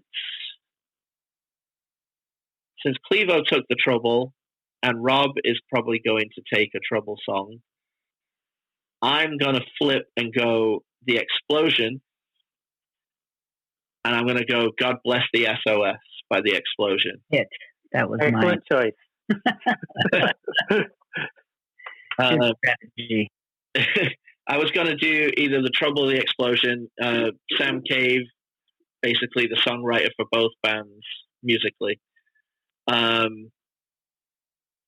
absolutely incredible. But Million Dollar Matt as a singer slash vaudeville entertainer, vocalist, like amazing. But the 1-2 punch of No Revolution and then God Bless the SOS may be arguably the best 1-2 punch of an opening 2 tracks on damn near any record, you know? I love the way God Bless the SOS like goes to the stomping kind of like kick drum led part, but it's so tuneful and so sing along. And they were one of the best live bands ever, like for this genre of music. I love that there's hardcore influence and street punk influence, but it's also just as much influenced by pop punk, and it really creates this just wonderful pastiche of punk music. You know, like it's an absolute incredible song that could be, you know, covered by like a Katy Perry or covered by a blah blah blah to make it like a pop song, like you were referencing about Pit of Equality. Like when great songwriting is there, it's just there. And I love what the song's saying too, you know, the being proud to be, you know, with the losers and the creeps. Yeah, I love this song, and I'm glad I snaked it. Daniel, I think that you chose The Explosion for one of your favorite LPs of the 90s. Is that the correct podcast? 2000. Oh, the 2000s. 2000. Okay. Yeah, for the year 2000. Yeah, and so because I love your opinion, you know, I went out and got this record, and because it got repressed in the last year, I believe. I bought it at Program in Fullerton. Everyone should go to that shop. And while we're on Fullerton, shout out to Adam Lentz. And I love it. It was a great recommendation. And I hope I never get too washed up that I am not going to follow the things that my friends like, because you got good taste in music. And I bought this LP and I listened to both sides 2 times and enjoyed it, and then slid it into my collection forever. And yeah, so stoked. I'm glad I got it. And everyone check out the repress because it's out there. Robert Clevo, you have anything on this? Yeah, I mean, I'm bummed that was going to be my next choice, so I gotta think of a plan B. But yeah, this song is so good, and seeing them live so many times, I think, geez, we must have seen them at least a dozen times. Yeah, we went all the way up to like together. Every time they came, we went to every show, LA and down, like all 4 shows that they would hit. You know. Yeah, so I saw them a lot. Yeah, this record, this song, it's just a perfect fucking punk song on every level. Just brilliant songwriting, brilliant musicianship. Like Andrew's such a great drummer. Yeah, I love this song. I love this album, and yeah, I'm bummed I didn't get to pick it, but I'm glad it got mentioned by other people. Yeah, the only time I ever saw him. Oh, sorry, Clevo, to cut you off. I'll go to you after. Oh. Yeah, the only time I ever saw him was we played with him in Indianapolis, and it was like one of those things. You're on tour, and we got put on the show, and we're like, "Fuck yeah!" Like we're gonna play with the Explosion. There's gonna be a shit ton of kids, but it turned out, nope. The Explosion played with In Control, and no one was there. But they were still fucking great. That's the only experience I have with them until Daniel rekindled my interest, and I was stoked. Clevo, sorry. This is hands down my favorite Explosion song. But also, you know, you say no Revolution to God Bless the SOS, but also Reactor. Like those 3 songs in a row are just like, it's like bang, bang, bang, like starting off the album like that. Yeah, it's, you know, it's tuneful. It's, you know, it's heartfelt. Like the lyrics, I think, you know, the lyrics, they might not be like, you know, poetry or literature, but the lyrics are with the music just go together so well.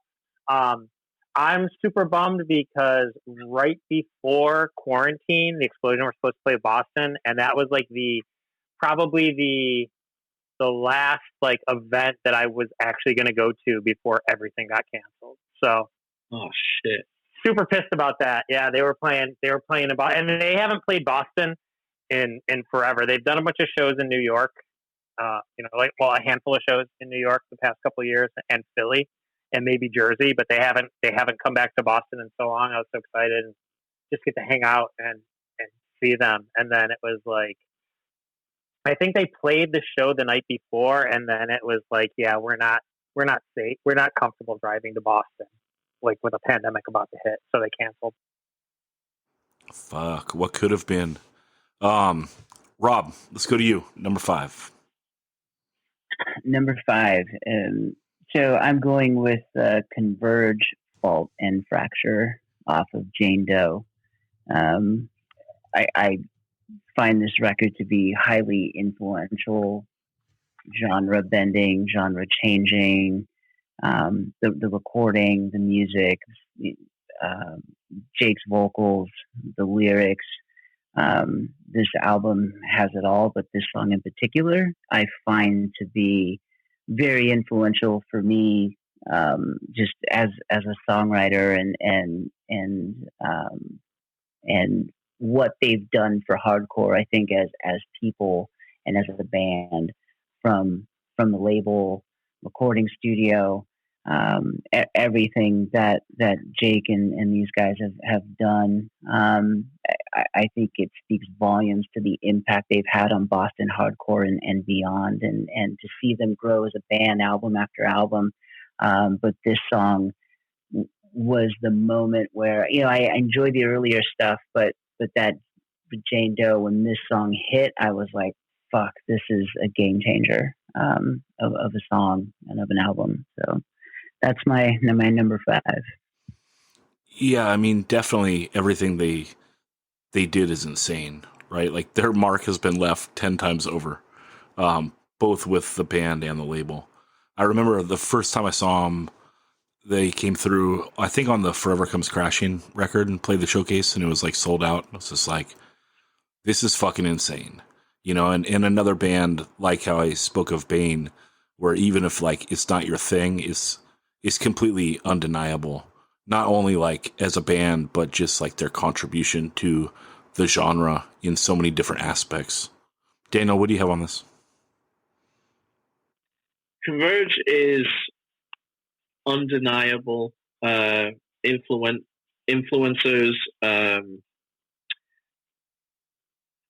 The way the music is crafted, like, the word brutal gets thrown around a billion times for bands, but no, this shit is fucking brutal.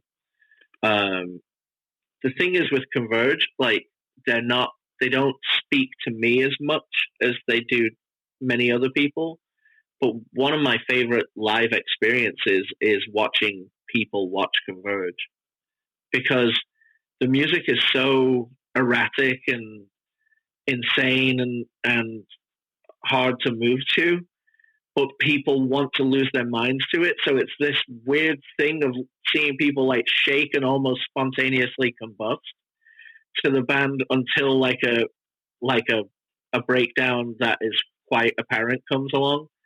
I don't know. I really love Converge.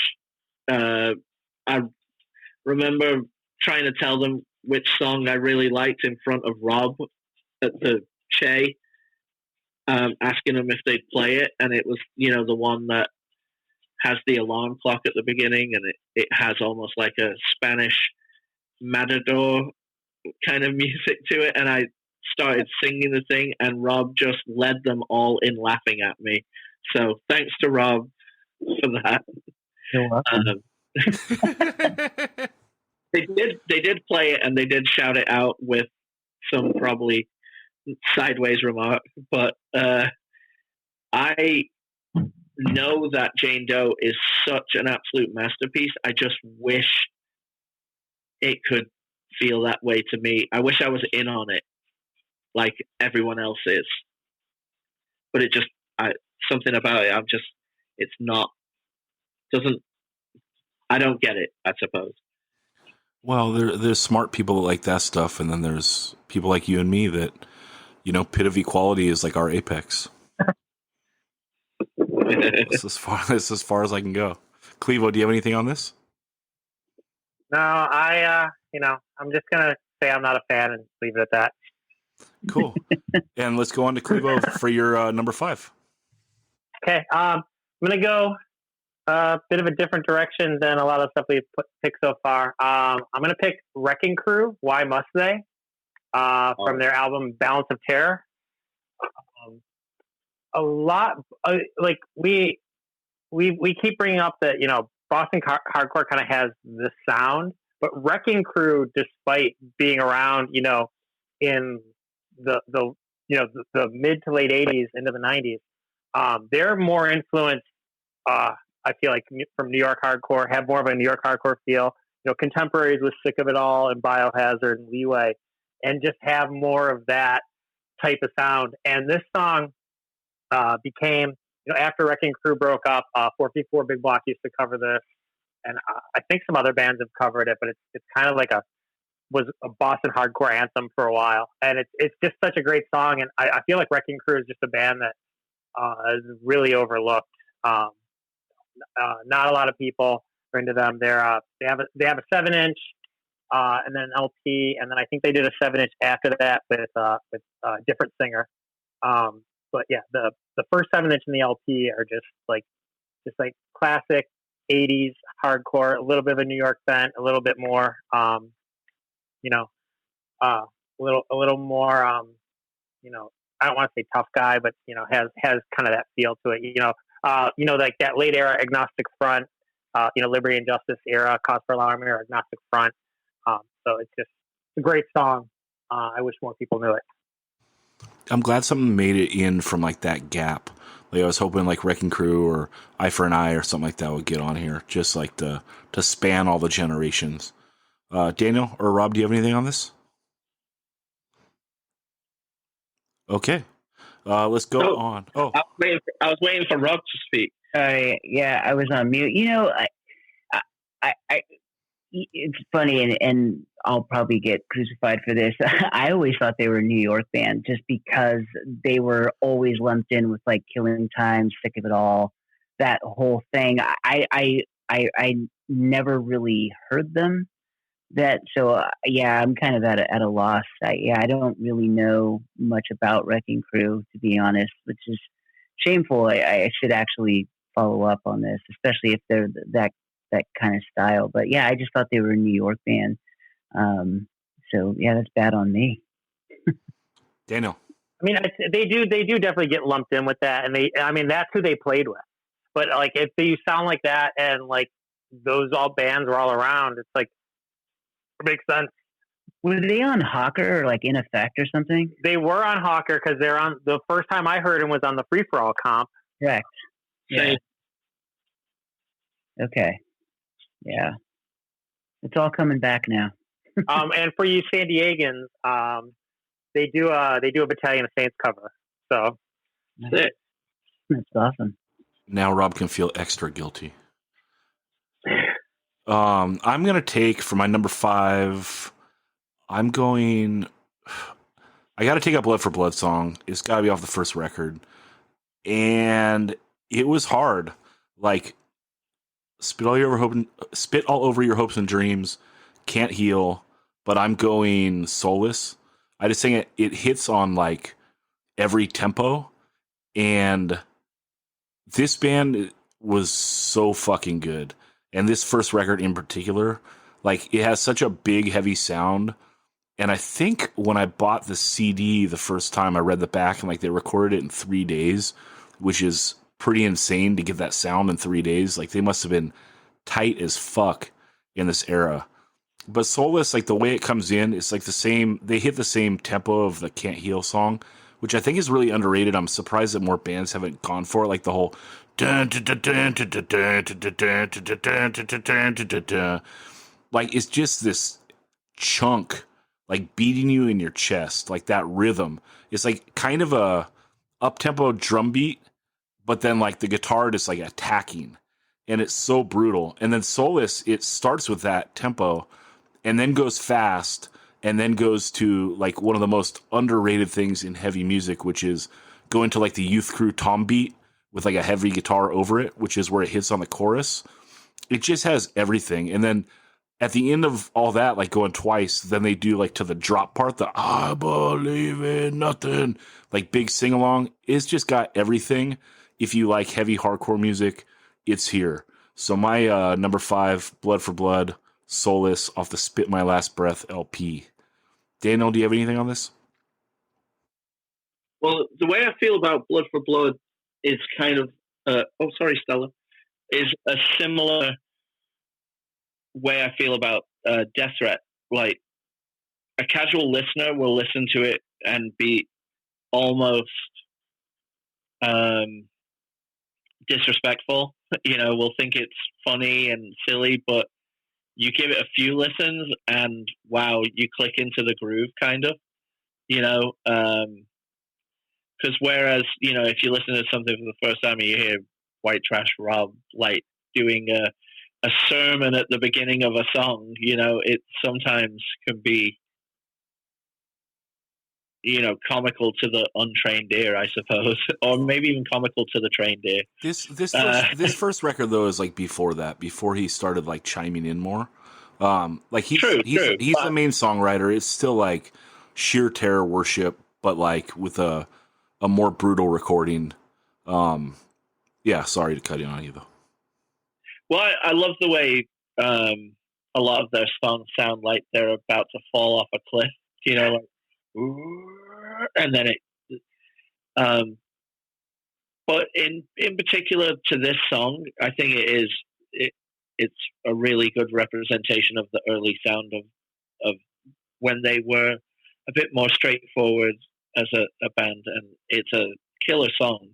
I just, I don't know if you're going to be like selecting any Jeffrey Epstein songs or anything next, but just kidding. Yeah, I mean it's a bummer the way that stuff played out, but like this record still is undeniable. Clevo, go ahead. I'm glad you picked this because I was going back and forth for my last pick between Wrecking Crew and Blood for Blood. Just that whole not that so much, that they're just like a straight sheer terror ripoff, but there's just like that sheer terror style, and going back to like, sheer terror, where sheer terror got their sound, it's definitely Blood for Blood goes back to the Celtic Frost well too, with just like that sound. It's just like it's what hardcore, like hardcore punk should be. It's outsider music. It's abrasive. It's not for everyone. And the lyrics, like, it's like just straight nihilism. I was going to either go with Piss All of Your Hopes and Dreams or Soulless. So yeah, I was almost there with you. You weren't going to go for So Common, So Cheap? Second. Is that off like the later record, the Blow Up Doll thing? No, it's off the second record, maybe. Okay. I enjoy Blood for Blood. I mean, I think that some of the Rob's pulpits, it's kind of funny and jokey, but yeah, I always found them to be like this abrasive freight train, musically, and yeah, I enjoy them. I had them as like an honorable mention on my list for sure. I think something else. Backup. Yeah, I do too. Sorry to cut you guys off, but one other thing that's like spectacular about the song is just, there used to be a giant divide between like more traditional, like in the lane hardcore, and then it was like tough guy stuff was like a subgenre. And thankfully it's all been merged now. Everyone likes everything. But like, people used to really brush off a lot of stuff they considered like tough guy. And, and a lot of that style would never be accused of being lyrical. But this song, if you like look at the lyrics, like there's a million fucking lyrics. Like they're laying it down here and they're taking no shortcuts. Like this stuff is like, I think sonically it is somewhat in the sheer terror vein, but also like, I think the reason why it gets compared to like that a lot is because lyrically it's also there. It's it's dark and it's troubled, and it's someone like laying everything out there. I think it's very underrated lyrically. I never found them to be like lumped into that tough guy genre. I found them. I mean, I think the sheer terror comparison is perfect. That kind of Clevo mentioned. I mean, it's very much. I feel that it's almost like outlaw hardcore, right? It doesn't really fit into any kind of box. It takes cues from kind of different pieces of hardcore and melds it into this like kind of party train of. And so I never found them to be like kind of that tough guy vein, but definitely found them to be like kind of more of like a kind of outlaw, kind of hardcore, kind of on fringes type stuff. Well, what I think gets people lumped into that being regarded as tough guy hardcore is the crowd that comes out to see them, and you instantly, like, some people can be just turned off from that and never give a band a chance because some serious knuckleheads come out to go to those shows, you know? One of the best times I ever saw them was they played the record release for the first In My Eyes LP. So it was Floor Punch, Blood for Blood, and In My Eyes, which is just like such a great show. Just like if those, and I think like Open Up opened up. With Brian Masick in the band, but then Ramon. But those three, Floor Punch, Blood for Blood, and In My Eyes, just like if you just think about that for a second, it was. But yeah, so that was like because I definitely seen them play shows where it was like was pretty brutal, but at the same time, they were open, that's the thing is they were open to playing shows, with other bands because they're like, hey, it's more of an audience for them. They were trying to be a band and play shows and do it full time. So, playing to a bigger audience was always great for them. And, some of those shows were just like super fun to see them play. And they were always great, and Rob's banter is Rob's banter, which totally kind of off topic. But if anyone's heard that band Skinhead that everyone's been sending around from Spotify, that band is straight up just Rob's banter parts from Blood for Blood set to music. What's it called? It's called Skinhead. Okay. It's on Spotify, and it sounds like Rob's banter parts from Blood for Blood set to music. I'll check it out. They played Laser Star and Oxnard on Easter Sunday, 1999, to about 50 people, and it was a rager. And it's just one of those things where, it just puts a band on another echelon when you see them play to a small amount of people and just like turn it out.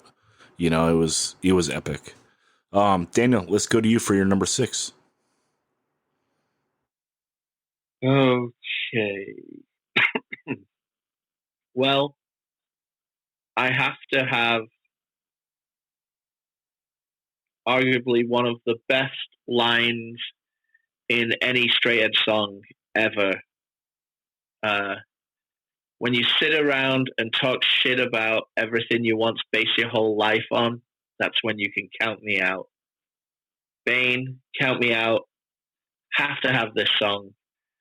I was, going back and forth between this and Superhero. I think they're both incredibly well-written songs that I absolutely love, but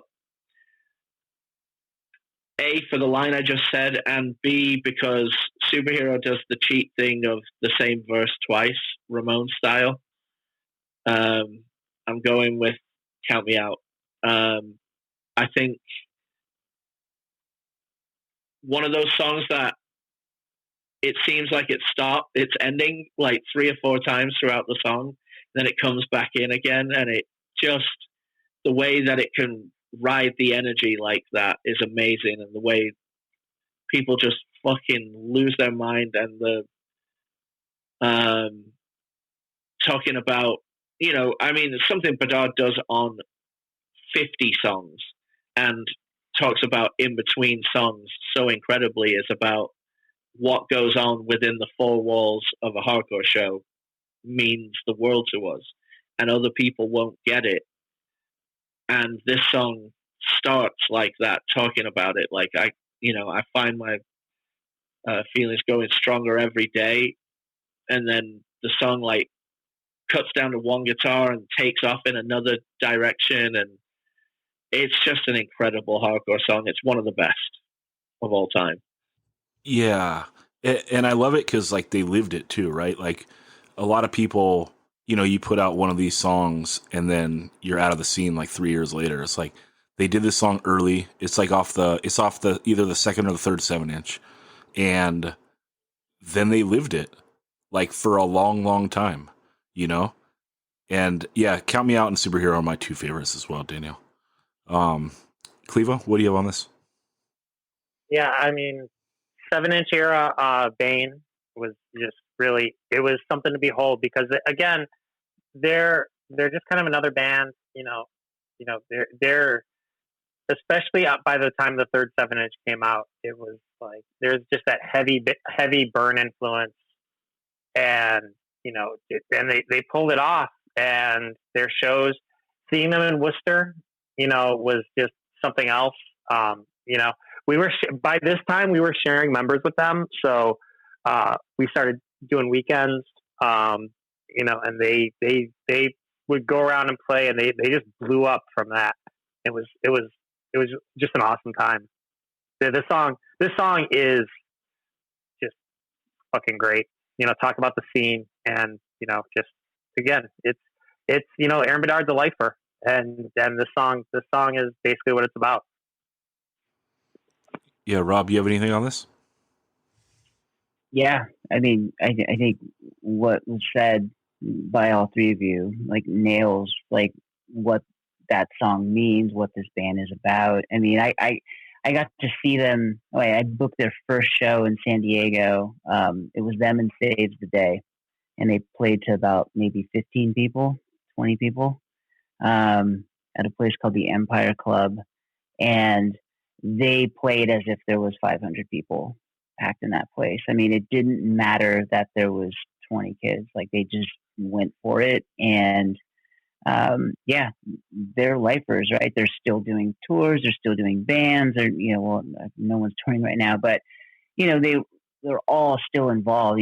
Bedard's got Antagonized was going, right? So I mean, it's awesome to have someone write a song as such a young band and then continue to still be involved in some way. It speaks volumes to who they are as people. And yeah, this song is great. I will say that them taking OMDB on our first East Coast tour was a massive help, but the thing that helped even more than anything was seeing this band absolutely love what they were doing and love being in a band with each other. And I remember we played Rochester or Syracuse. It was one of those two, and we were going to get diner food afterwards, and I was just I don't know, being really goofy and just kind of moshing in place and showing my exed up hands running across the street, and Bedard came up to me and put his arm around me. He goes, "I fucking love how much you love being straight edge." And I was just like the X on the, it was the cheesiest moment, but it was the most meaningful moment at the same time. And I've never got sick of Bane, musically, in a, I could never get sick of these songs. I could never get sick of Give Blood. I could put these records on for the rest of my life and they'd still really, warm something inside me because of the times that we shared and the moments that these songs have meant the world to me in this fucking, 30 plus year journey in this music, they're one of the greats. All right. And Rob, let's go to you for your number 6. I'm going to pick something a little newer because I found this band to be really interesting, and they were again another one of those mile marker bands that this is every reason why I love hardcore, every reason why I still collect records and would go to shows. But it's have heart, hard bark on the family tree from their album that came out in '08. That song had such an impact on me when I heard it. It just resonated feeling and emotion and just talking about, growing up in difficult situations and wanting to leave and all these things. But, and then seeing them live and hearing these songs live, that band has it all. And I think there's a reason why they're fucking huge post breakup, right? Like it's songs like this that are every reason why this band is fucking massive. I credit to them for writing such incredible songs, for doing something that like fits within the hardcore mold, but they made their sound their own. And I found them to be very relevant and interesting. And it's just one of those bands that got me excited that I still stayed involved with hardcore. So that's my number 6. Yeah, you got to be good if you do a reunion and like 17,000 people show up. Right. Or, I mean, a shit ton, right? Daniel, do you love this band? I don't know her. I don't know them that well. I've never really checked them out. I embarrassingly enough, like when I see that, like you say, they play 2 nights to 2 different 10,000 people crowds in a parking lot in Boston. Like, I should have listened to them, but I never have. Weirdly, they just probably came. I don't know, just something about it. Also, their album cover I really didn't like, so that's probably why I didn't check it out. That weird, like 120 minutes looking one. Yeah, I don't know. I really wish I had, and I'll shut up now so other people who love them can talk. Clevo, can you explain why this band connected so much with so many people? I actually can't because they came about at a time. I had moved back to Ohio for a while to finish school, and I came back and they were like playing like these huge shows. I don't know where they came from, but like yeah, I can't explain it. But also, one of the things I think Have Heart did this too, because they were just like, we're gonna tour the world, and they like played in Africa. They basically, and Bane did the same thing. Bane was like, we're ending this band on this date. We're gonna do everything we can, and Bane went and they played all over the world. And it's just like it's like, this is why, they can have a reunion again on a hot ass day in a parking lot and have, 10,000 people out there. It's like they've touched people's lives. And I don't know if it's a generational thing or whatever, but it was, yeah, it never really clicked with me. Like, not to say anything, despair, like, not that it's a bad thing. It's just like, it was never my thing, but like, I'm obviously in the minority on this one. Yeah. Yeah. I mean, for me, it was just very much I think I was probably like mid to late 30s when this album had come out. I mean, I'll be 48 soon. And so for me, there's certain bands that just come out every now and again, and they're again, like, to use this, what I said before, there are these mile markers in hardcore of like, this fucking record is it. Like, this record matters. And especially this song, like lyrically, and when you hear it, how it just starts out, it's just so heavy, and it just does this upswing using the same riff. It is a fucking stomper, and it's just one of those things that I think that I think you had to be around to see them back then, potentially. I think also too, like, if you didn't see it when it was going on, it might not have been on anyone's radar. I think back then. But yeah, I love this band. I mean, they definitely toured their ass off, and they definitely played, huge shows. Even, when they broke up, they were playing big shows for their last show. So again, like I said, they definitely made an impact, and they definitely, left their mark on people. Okay, and Clevo, let's go to you for your number 6. All right, I'm going to go a little controversial here. I'm going to pick something off of the second DYS record. And I'm going with No Pain, No Gain.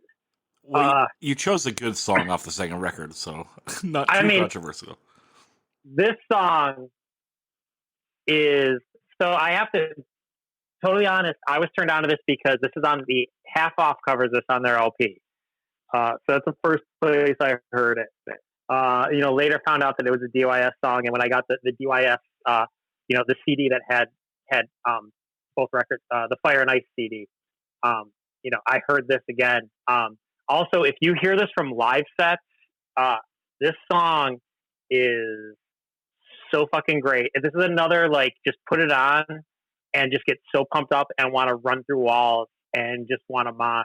And funny thing about this song, when Stop and Think was driving out to record our demo, Joey C brought a tape. And it had this song and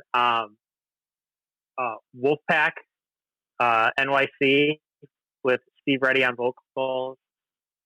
And I think that there might have been a couple Project X songs on it. So it was a mixtape that had 5 songs on it. And we listened to it on a loop the whole way to go record the Stop and Think demo. Just this song just gets you so amped up for everything. Yeah, my favorite band, Dillinger 4, covered it as well. And did they really? Yeah. I think it might have been on a Suburban Voice comp or something like that. It was on a comp. That's probably why they did it. That would make sense. But yeah, they did it. And then also Patty, the bass player, he's got How Much Art Can You Take on his belly. So definite Boston hardcore fans. So yeah, this is a great choice. I love this. And same thing. I remember that CD they had both. Daniel, are you a fan of the second DYS record? No, I'm not. No, I've probably never really given it a chance, to be honest. It's the only salvageable song, I think. Yeah, this is the only song. This is actually the only song you need. Actually, this goes into this. Actually, I could pull a Dan Sant and pull the No Pain, No Gain into Held Back, but I'm not going to. I just want No Pain, No Gain. It's the anti-Dan Sant. I'm just taking one of the two that you could have had. Actually, Held Back is probably the second best song on the record. But the gap between No Pain, No Gain and Held Back is so far. Yeah, a distant second. How does this hold up compared to the DYS Boston Terrier song featuring Nicky Barrett?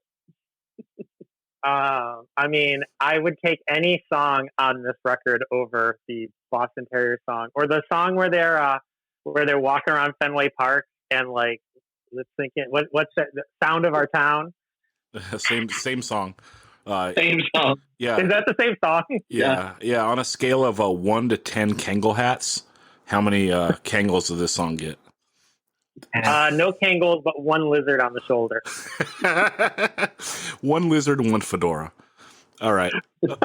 Okay, I'm taking my number 6. Well, it's coming down to 2 songs. I hope I get them both. The song I need them both. I don't think you guys are to fuck me up here though. But first, I'm gonna take Suicide File. I Hate You. Daniel took the song that I think pushes them to greatness, but this is the song that I would play to explain what Suicide File is, why it is, why they're so tongue-in-cheek, edgy, and perfect. This song starts slow, they're banging, and they have that powerful sound because all these dudes are great players, and especially the drumming, right? But this is Dave's perfect tongue-in-cheek lyrics where he just like eviscerates you. Like, okay, these days, like, so much of society is nasty, and I love that shit. Like, you know, crass jokes and so forth. But it's like, do you ever hear like a dad joke that like gets you, and it's like extra funny because it's like, how does something clean make me laugh so hard? That's like how he eviscerates fools on this song. You know, like, the irony is that you totally suck. You can look down on me and I don't give a fuck. Like, who can pull that off except for him? You know, and like the whole song, when it gets to like that mid-tempo drive, is just like an evisceration of squares.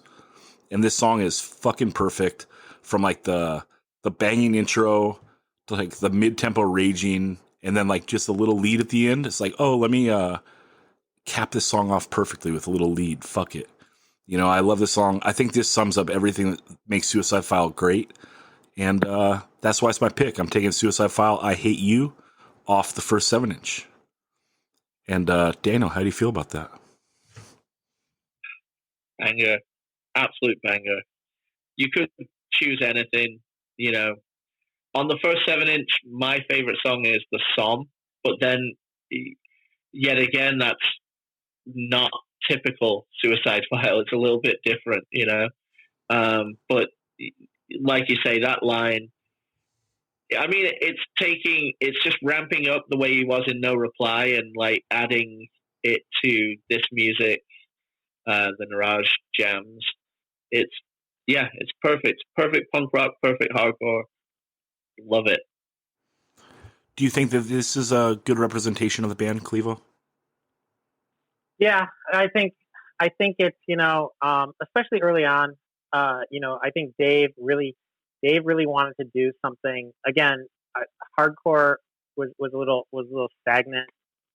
You know, when Dave moved back to Boston, and he wanted to do something, you know, with a little more punk roots, and this definitely has it. One of my favorite things about the song is when they would play it live, he would always put it out to like one of his friends, like one of his like he'd always put out to like nice people. Like one of his targets was always Rich Peruzzi. Like, this song goes out to Rich Peruzzi. It's called I Hate You, which like he obviously did not hate Rich Peruzzi. You know, and Rich Peruzzi is like the nicest guy, but Dave would always like pick someone like that, like, and just be like, this goes out to so and so. I hate you. Like, so I just always thought that was funny, and that's like typical Dave. Like, he's just gotta needle you a little bit, like with the heckling, because he's so good at it. Yeah, I agree. Rob, you have anything on this? Yeah, I love it. I think what's been said is accurate. I mean, this is I find a perfect representation of Suicide File. It's biting. It's hard. It's very well done, very well written, lyrically, musically. It's just like perfect Suicide File song. I love it. Okay, and let's shoot it back to Daniel for your final pick, number 7. Oh my god. All right. Well, you know, I oh, fucking shit. All right, I'm picking it. And it's not because we have a certain guest on the pod, but it's because it's absolutely perfect hardcore to me. TJRB / Up to Our Necks, Stop and Think. Like, because the twofer. well, because I'm Dan signing it. No, because it's actually listed as the same track, you know, even though they go into each other. Like, even if you listen to it on Spotify, it's the same song, you know. I think this is what hardcore should sound like, you know. I absolutely love it. I remember, like, I booked those Stop and Think shows when you came out, and I remember you guys clowning AJ about our old friend Father Time, the line in this song. You guys like were savaging him about it, but I kind of liked the line. But I remember Weinberg telling him, like, so how long did you hang out with your old friend Father Time? Like, Like, were you all college buddies? Like, it was such a good burn. But I think this is, like, musically so good. Who wrote most of the songs? Was it CC? No, it was Joey. Sick. Joey, it was kind of crazy for me because, I'd come off, I'd been in 10 Yard Fight and then I was in Right Brigade. And like those bands were already established when I was in. And then it was basically like Joey was like, hey, we're starting a band. We want to sound like The Hard Way by Outburst. Do you want to do it? And I was like, sure, I'll come practice. And then like he had like, it was like Learn the Hard Way. And then like he had like a couple riffs, and then we kind of just took the songs and he wrote most of them. I think CC had done another band for a minute, and I think maybe some of the songs came from there. And then like I wrote one song. But yeah, it was really like Joey brought most of the riffs to the band. Like this was his thing. Well, I love the way the way the guitar just goes off by itself, and then when it comes in, it's almost like, it's just it is perfect hardcore.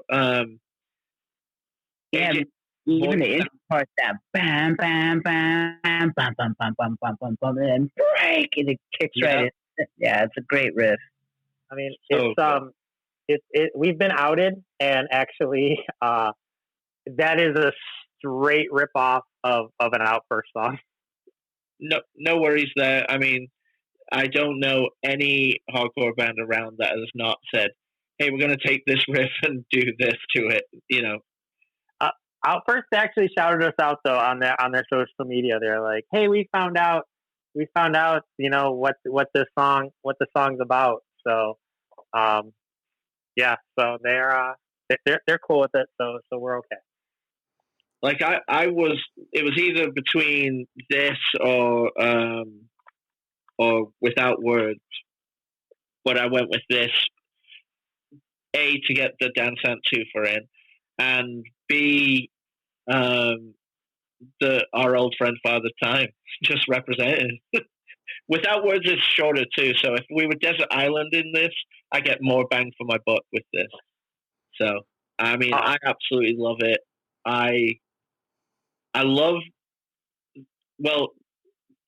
Joey C being so sincere for his love of hardcore and it coming through. Like, I'm surprised he could even play any riffs with the amount of fist pumping he's doing while playing, like, just nonstop. And when OMDB played some, like, Knights of Columbus hall in Massachusetts on that Terror Death Threat tour that we did, and we were kind of feeling it a bit that, Terror was the hot new shit and Death Threat was bringing out a harder crowd, and like sometimes it was kind of like, we play not as hard as those two bands, obviously. And Joey C showed up in a Junior Seau jersey and moshed the shit out of everyone for us during our set, and it like totally got the crowd participating, and I will always be grateful for that too, especially because he was in a Seau jersey. I have to say that, regardless of which song you picked, like that was huge that we basically had a demo, had played like a handful of shows, and like you and Mandel and Weinberg, I think Weinberg was basically our go-between or our manager for that. But, to fly out to California, and to play like awesome shows, on a demo, and people were into us. And when like, Mandel, like, taking us around to cliff jump, jump off of things into water, playing basketball every day, Dan. Like, what the hell were we doing? Yeah. But yeah, that was huge for us to like come out and play those shows, and it was. And the No Reply, the unofficial No Reply last show, really, too. Well, we played with Life's Halt and Death by Stereo in Ojai. Yeah. And then we played that show at the Smell with No Reply and you guys and Carry On. and then the show in San Diego with Kill Your Idols. Like all three of those shows were great. Yeah. And Detox as a roadie as well. Detox coming, Weinberg coming to Ed Comic Relief. Yeah. Mandel putting us up, Westbrook giving us his van. Like, I mean, it was just like for a band that like wasn't all that serious. It was like everything was just like handed to us for that weekend. Yeah, and the West Coast was really waiting to see you too. Like people were fired up. So that was awesome. Yeah, I love it. Hardcore rules. And Daniel, love you taking the twofer. You got to live the gimmick. Don't break kayfabe. Rob, let's go to you for your number 7. Number 7. So Number 7. oh man, you and your inside jokes, man. So I was gonna pick Academy Fight song from Mission of Burma, but we already kind of gave them their due, and I don't know if anyone else has that on their list. So I'm going to continue with going down bands that like kind of inspired me, that were important to me out of Boston, and Toxic Narcotic is one of them. And that album, they were around for a long time, 80s, 90s, and then put out this album in the early 2000s called We're All Doomed. And the title track off that record is just so fucking gnarly and so influential for me when I was doing a lot of the Some Girl stuff. It was very heavily influenced for me guitar-wise. It was kind of the San Diego heroin, swing kid stuff, and kind of the gnarly Toxic Narcotic stuff was like super important to me. So yeah, I'm going Toxic Narcotic. We Are All Doomed.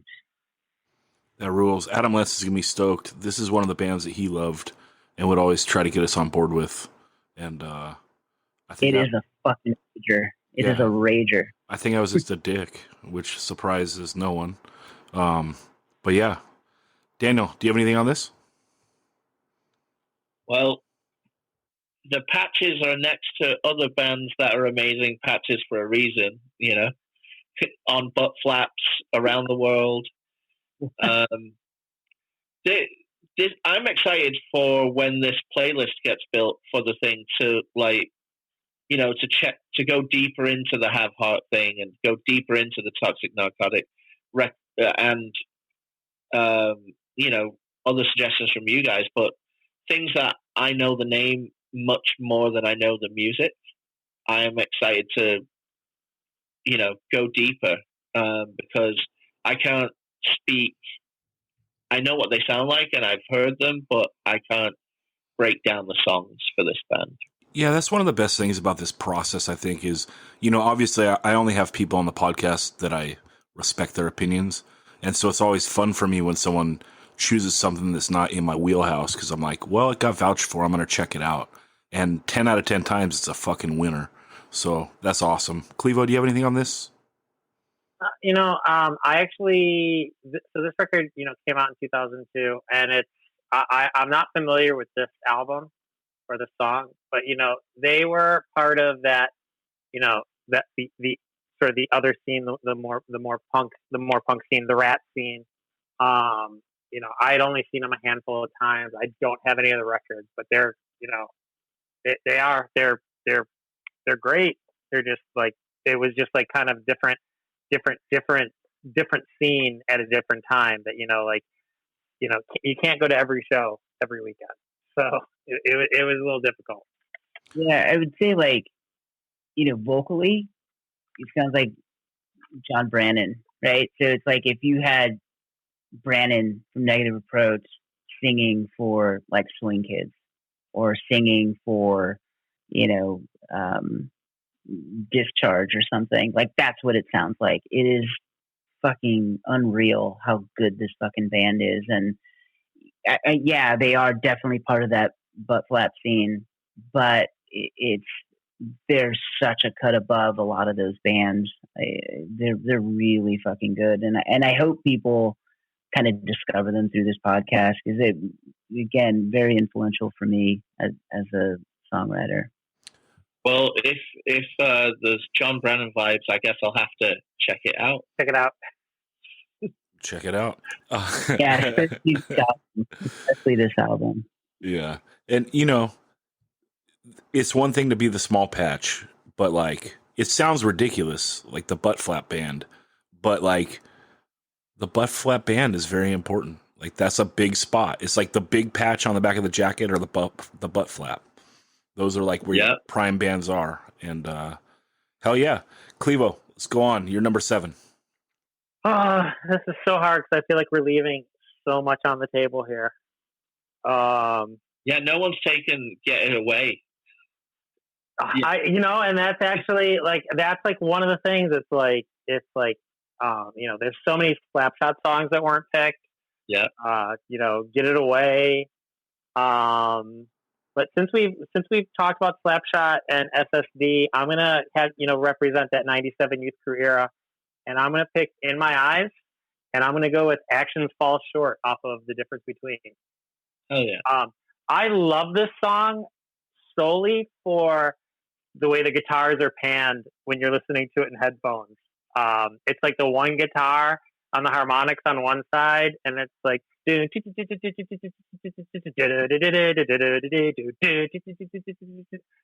then like going back and forth. And like Pete, like when it goes into like the second break when he's like, these words, they are my strength. It's really, I think it's, a great representation of, like In My Eyes, talking about like, 10-Yard Fighting In My Eyes, how they just sort of, have that more melodic feel, that, you guys talked about on the 90s episode. They definitely bring that. I think this is a standout song on this album. And it's probably my favorite In My Eyes song, if not like top 2 or 3. I think the song brings it. Yeah, I mean, what's your opinion on? Oh, sorry. What's your opinion on album 1 versus album 2? So album 2, I think I like album 2 more. So my toss up was going to be between this song and the song Perspective that's on Nothing to Hide, which is straight up it's just like it's like a riff, it's like a full on lead, and it's totally different than I feel like everything else that they recorded. Like that song just stands out so much from the rest of that album. But I just this song, I think is just more representative of that '97 Youth Crew era that I think is underrepresented in all of our lists. So had to shout out for that. Yeah, and it's fitting because it's a demo song, so it captures like that early energy. I mean, when we talk about a time and a place before in this podcast, like if I was gonna say time and a place, it's like when that In My Eyes demo started circulating. And like the excitement about that band, it was like palpable. And so I think this song is a perfect one to pick because from the demo, good enough to make it to the LP, and great track. Rob, do you have anything on this? Yeah, and sorry, Clevo, go ahead. Oh, and just talking about bands that go to California on a demo, like they have those couple shows out in California, and then next thing you know they're on Rev. So that was really, sometimes it's nice to have that hookup, to just be like, hey, come out to California and play some shows. Yeah, and another band that played Laser Star in Oxnard off the demo. So what's up? Shout out In My Eyes. Rob, do you have anything on this? No, I wasn't really for me. Yeah. We will go on to my number 7, the final pick. And you guys almost blew it for me, but you didn't. I'm taking it. SSD, Get It Away. I had to have it on my list. I was stoked that I got it as a number 7. They got picked twice, but this is my favorite song. It is the rager of ragers. Like starting out a little funky, but like just got that groove. And then the way it comes in, like like with that lead going. And Spring is like undeniable, like I don't know even how to describe the voice. Like it'll be in the playlist if people haven't heard it. you'll hear it. Like, this song is insane, you know? It's just, I don't even know how you write a song like this. It's so brilliant and infectious, and just like the energy is there. It's just one of those great early 80s songs that it can never be captured again, because you can't get a recording like that. And it'll never be people doing this music for the first time again. So it's just there, and they were able to lay it down on record and have so much energy come through on the wax that is just undeniable and great. I'm so stoked I got on my list. My final pick, SSD Get It Away. We've talked them plenty, but you guys can chime in on this, or also if you want to toss out honorable mentions, you can. And then we'll wrap this up. Daniel, let's go to you. All right, here's a list of my honorable mentions. Negative Effects, Mind Control. Righteous Jams, Iron Mind. I can't believe I didn't put this on, but I can when I see my list of songs, but this was almost on. Hope Conspiracy, Fragile. Like, what a fucking song. Bane, Superhero. Slapshot, No Friend of Mine. Slapshot, Back on the Map. Trouble, We Are the Blood. Right Brigade, Waste of Breath, and Plead Your Case. Blood for Blood, No Tomorrow / Cheap Wine. Those were all on my list, as well as could be like 10 other American Nightmare songs. I can't believe I'm the only AN on there. But yeah, what a fucking rippinest town of music. Yeah, man. All right, Rob, let's go to you. I just want to talk about the Get It Away pick really quick. Yeah, that song on so many levels is awesome. And what I also love too is Slapshot's cover of it on Old Time Hardcore. Yeah, that is such a great version of that song. That's a great album overall with the SSD cover. It's. I was listening to it yesterday because I was like, I might do a Dark Horse pick off of this record. Man, that would have been a good one. Yeah, I love that record too. I remember I was working at Rev, I think, when that record had come out, and it showed up for the distro, and we were blasting the shit out of it.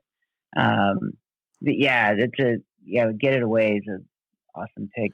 Honorable mentions. I also Rob, let me jump in on you just before you get to honorable mentions. Just another like Clevo shout out, not Clevo on the pod, but Cleveland. The band Committed covered that song and fucking knocked it out of the park too. Because I've seen a bunch of bands cover it. They don't all like do the little lead guitar part, and Committed fucking killed it. Sorry, Rob. Let's get on to your honorable mentions. Yeah, I also had Righteous Jams. I had Trouble, Blood. I had Mission of Burma, Academy Fight Song. I had HopeCon, Violent and Gray. Those were my honorable mentions. Okay, and Clevo? One more thing that, Get It Away, I don't think that it can be replicated, is just for the fact that you can't smoke inside anymore. If you think about like when that song was written / into sometime in the 90s, you went to shows, you reeked of smoke when you left shows, and that's not a thing that happens anymore. So, thank God for some progress in this world. Yeah, I think. Or how about just eating your dinner and someone smoking right next to you, inhaling that? Yeah, but the difference of the two though is like, well, yeah, you're right. That's terrible to eat, but shows, like a lot of shows, were not ins and outs, so you're like actually stuck in the fucking room. And it happened like this would be mind blowing to people that weren't around, but like, I didn't start going to hardcore shows till like 96, and I don't think it got banned till like 97, 98, because I remember being in Showcase Theater, and I think you had to pay $3 to like go in and out, and so you didn't want to, and like, yeah, it was pretty brutal. And that was at like hardcore shows. Like, imagine what it was like at like a straight punk show or a Poison show. Yeah, I know, it's wild. Soma was brutal, right, Rob? Like, oh yeah, it was like a fucking Sisters of Mercy show. It was a fog machine on full blast. It was that much, especially the original Soma in downtown that was there in the 80s, early 90s. They used to have like some hardcore and punk shows and metal shows and a lot of goth shows, but on the weekends it was a goth club, and it was just like thick with smoke from cloves all over the place. Yeah, I got a story that you guys will laugh at. So, me and Ryan, we went to see Lagwagon at the barn in Riverside, and like we were trying to be up front, so it was like super packed, and we're up front. And Ryan hated cigarette smoke, and there was this giant fucking gnarly meathead like right behind us, and he lit up a cigarette, and I was like, "Hey, like blow it on him," like to see Ryan get upset, and the dude fucking smoked his entire cigarette, blowing it into Ryan's face. Like I didn't know how to tell him to stop because he was like mad dogging me at that point, and I was like, "Oh, this guy's gonna beat my ass if I say something," you know. But yeah, Clevo, let's do your honorable mentions. Let's see. We didn't mention the FUs. Mental History 101. Righteous Jam's Bust It, which is an Invasion song. The band Fit for Abuse with Matt Kelly from the Dropkicks drummer on vocals. I know we only said we got one AN song. There's a Black Hole in the Shadow of the Prue. I was very close to taking it at the end there. Let's see. And Reach the Sky maybe next year. And then the last one, Decadence, the song Slam, which you may remember from the old MTV commercial with Santa in the Pit. That's from the Boston Not LA comp. Which also has the line, "I'm going to rip his Rock Lobster shirt." Unfortunately, another reason I didn't pick that though is because it is not on Spotify.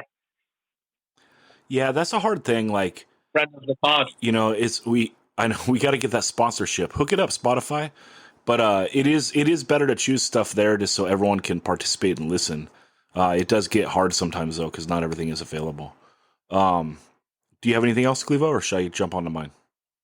No, that's it for me. Okay, you guys got pretty much everything, so this is pretty satisfying to me. Yeah, I had, of what didn't get picked, I had DYS Brotherhood. The SSD songs I had got picked. I mean, we could have done a bunch of Slapshot songs. Step On It didn't get picked. Hang Up Your Boots didn't get picked. Addiction is my favorite song off the first record. Tanner Fight, anything off the first 7-inch. Bane, Kamiaka Taken, but Superhero didn't. Blood for Blood, songs off the first record. I had another backup Suicide File song, but it was the one that Daniel mentioned, the Psalm. I had a backup Dropkick Murphy song, and I had a Street Dog song, the Toby's Got a Drinking Problem, in case I didn't get the one I wanted. I had Mission to Burma, the song Trem 2. Fucking love that. And I had the American Nightmare song that Daniel took. And that's it. This was Oh no. Go ahead. You left one off your list. How We Rock the entire album. Yeah, you know, a weird tie-in, like, so you know, we've talked Nardcore on this a lot, and 84 is like the big year, and 85, and then things get real weird, like 86 through 89-ish. And it was interesting talking to Fred from False Confession, because, you know, all the bands changed their sound, and he was saying that How We Rock was actually really, really influential on all the bands of the area and contributed to the sound change. And that was mind-blowing to me because, you know, as someone that came over a decade later into this music, you know, looking at SSD How We Rock, like, you kind of look at it as like what you don't do, you know, like this kind of like an embarrassing record. Like, okay, I hope my band never goes that way, you know, or like don't do that. That is breaking up. Yeah. I was gonna say How We Rock. I don't hate How We Rock. Yeah, there's some bangers on there. Like, totally disagree. Great album cover. Great album maybe cover. you're getting like. I mean, How We Rock is it's a Judas Priest. It's Judas Priest point of entry. Yeah, basically. but it's like the band that did Get It Away. Come on, like. I mean, here's my thing. Like when I was a kid, and this guy in San Diego was friends with SSD, and so a bunch of those records got out here in the early '80s in San Diego. And this guy Cliff sang for this band Social Spit, which is a really good band. I think they were on Mystic as well. They were. Yeah, Dave Nestor was in it. Yeah, Dave Nestor, who recorded the first of Broken, It's for Life comp song. But so Cliff worked at a record shop called Off the Record, and I was like, oh, I was just new to punk and hardcore. I'm like, oh, I'm looking for this band SSD. He's like, oh yeah, we got got this album up there, How We Rock. And I got it when I was a kid. I was like, what the fuck is this? This just sounds like Maiden or AC/DC. Like, what the fuck is this? I was so pissed. And then like friends made me tapes, like the Amenity guys and the other people made tapes. And I was like, oh, this is the other shit that you can't buy because the record's like $150. And back in like 86, I didn't have $150. I was in junior high, high school. But going back to How We Rock, it's actually a pretty good record. Yeah. But in the trajectory of your band, it's like break up and start a new band. Yeah, that's true. Well, they did. They went from being SSD Control to being SSD. It's a whole new band. Good point. That's a good point.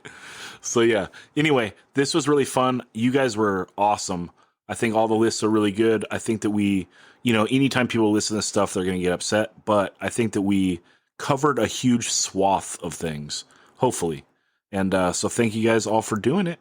And everyone, stay tuned to the 185 Miles South on Instagram. Daniel will put together a poll. You can vote that my list is the best and Daniel's is the fourth best. And look forward to that. And thank you for listening.